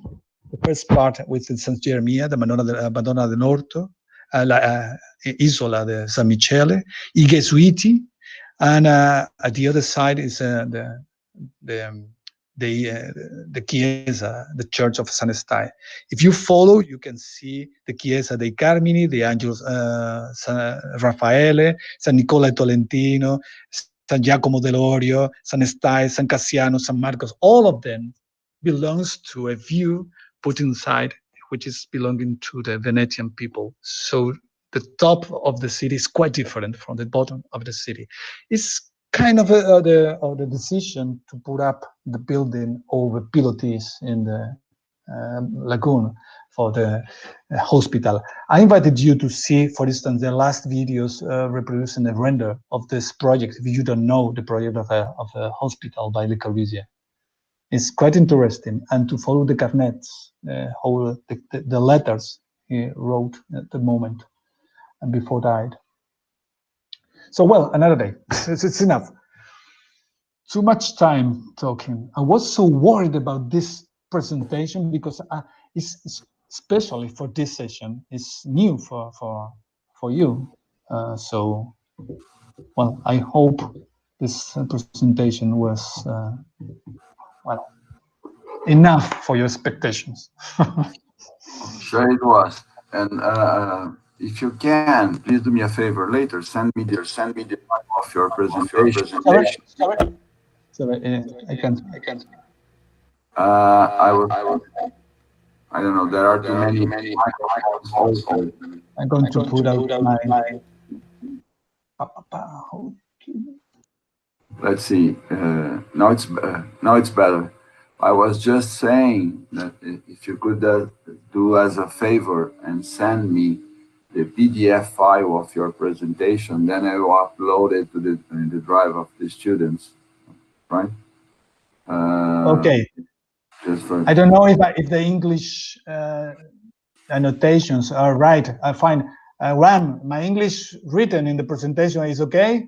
Okay. Okay, but I did quickly today. Yes, I know, but not the notes in the PowerPoint file, just the PDF file. Okay. Okay.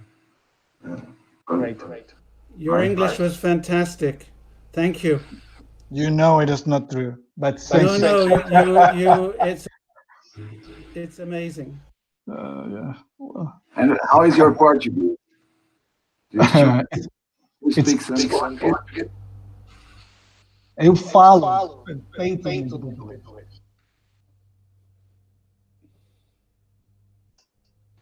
Well, okay. Carlos and Graham, thanks a lot. It was a pleasure again. And beautiful presentation. Yeah, sure. He was concerned and a lot of things to be thought about. Yeah. Right? Carlos, thank you. Graham, thank you very much. Thank you too. For your attention. Bye. Right. Yeah. Well, I will stop recording. Okay. I'm going to swim. I say goodbye. See you tomorrow, better or later, Mane, for tomorrow. the editor. Yeah, I know. No, most likely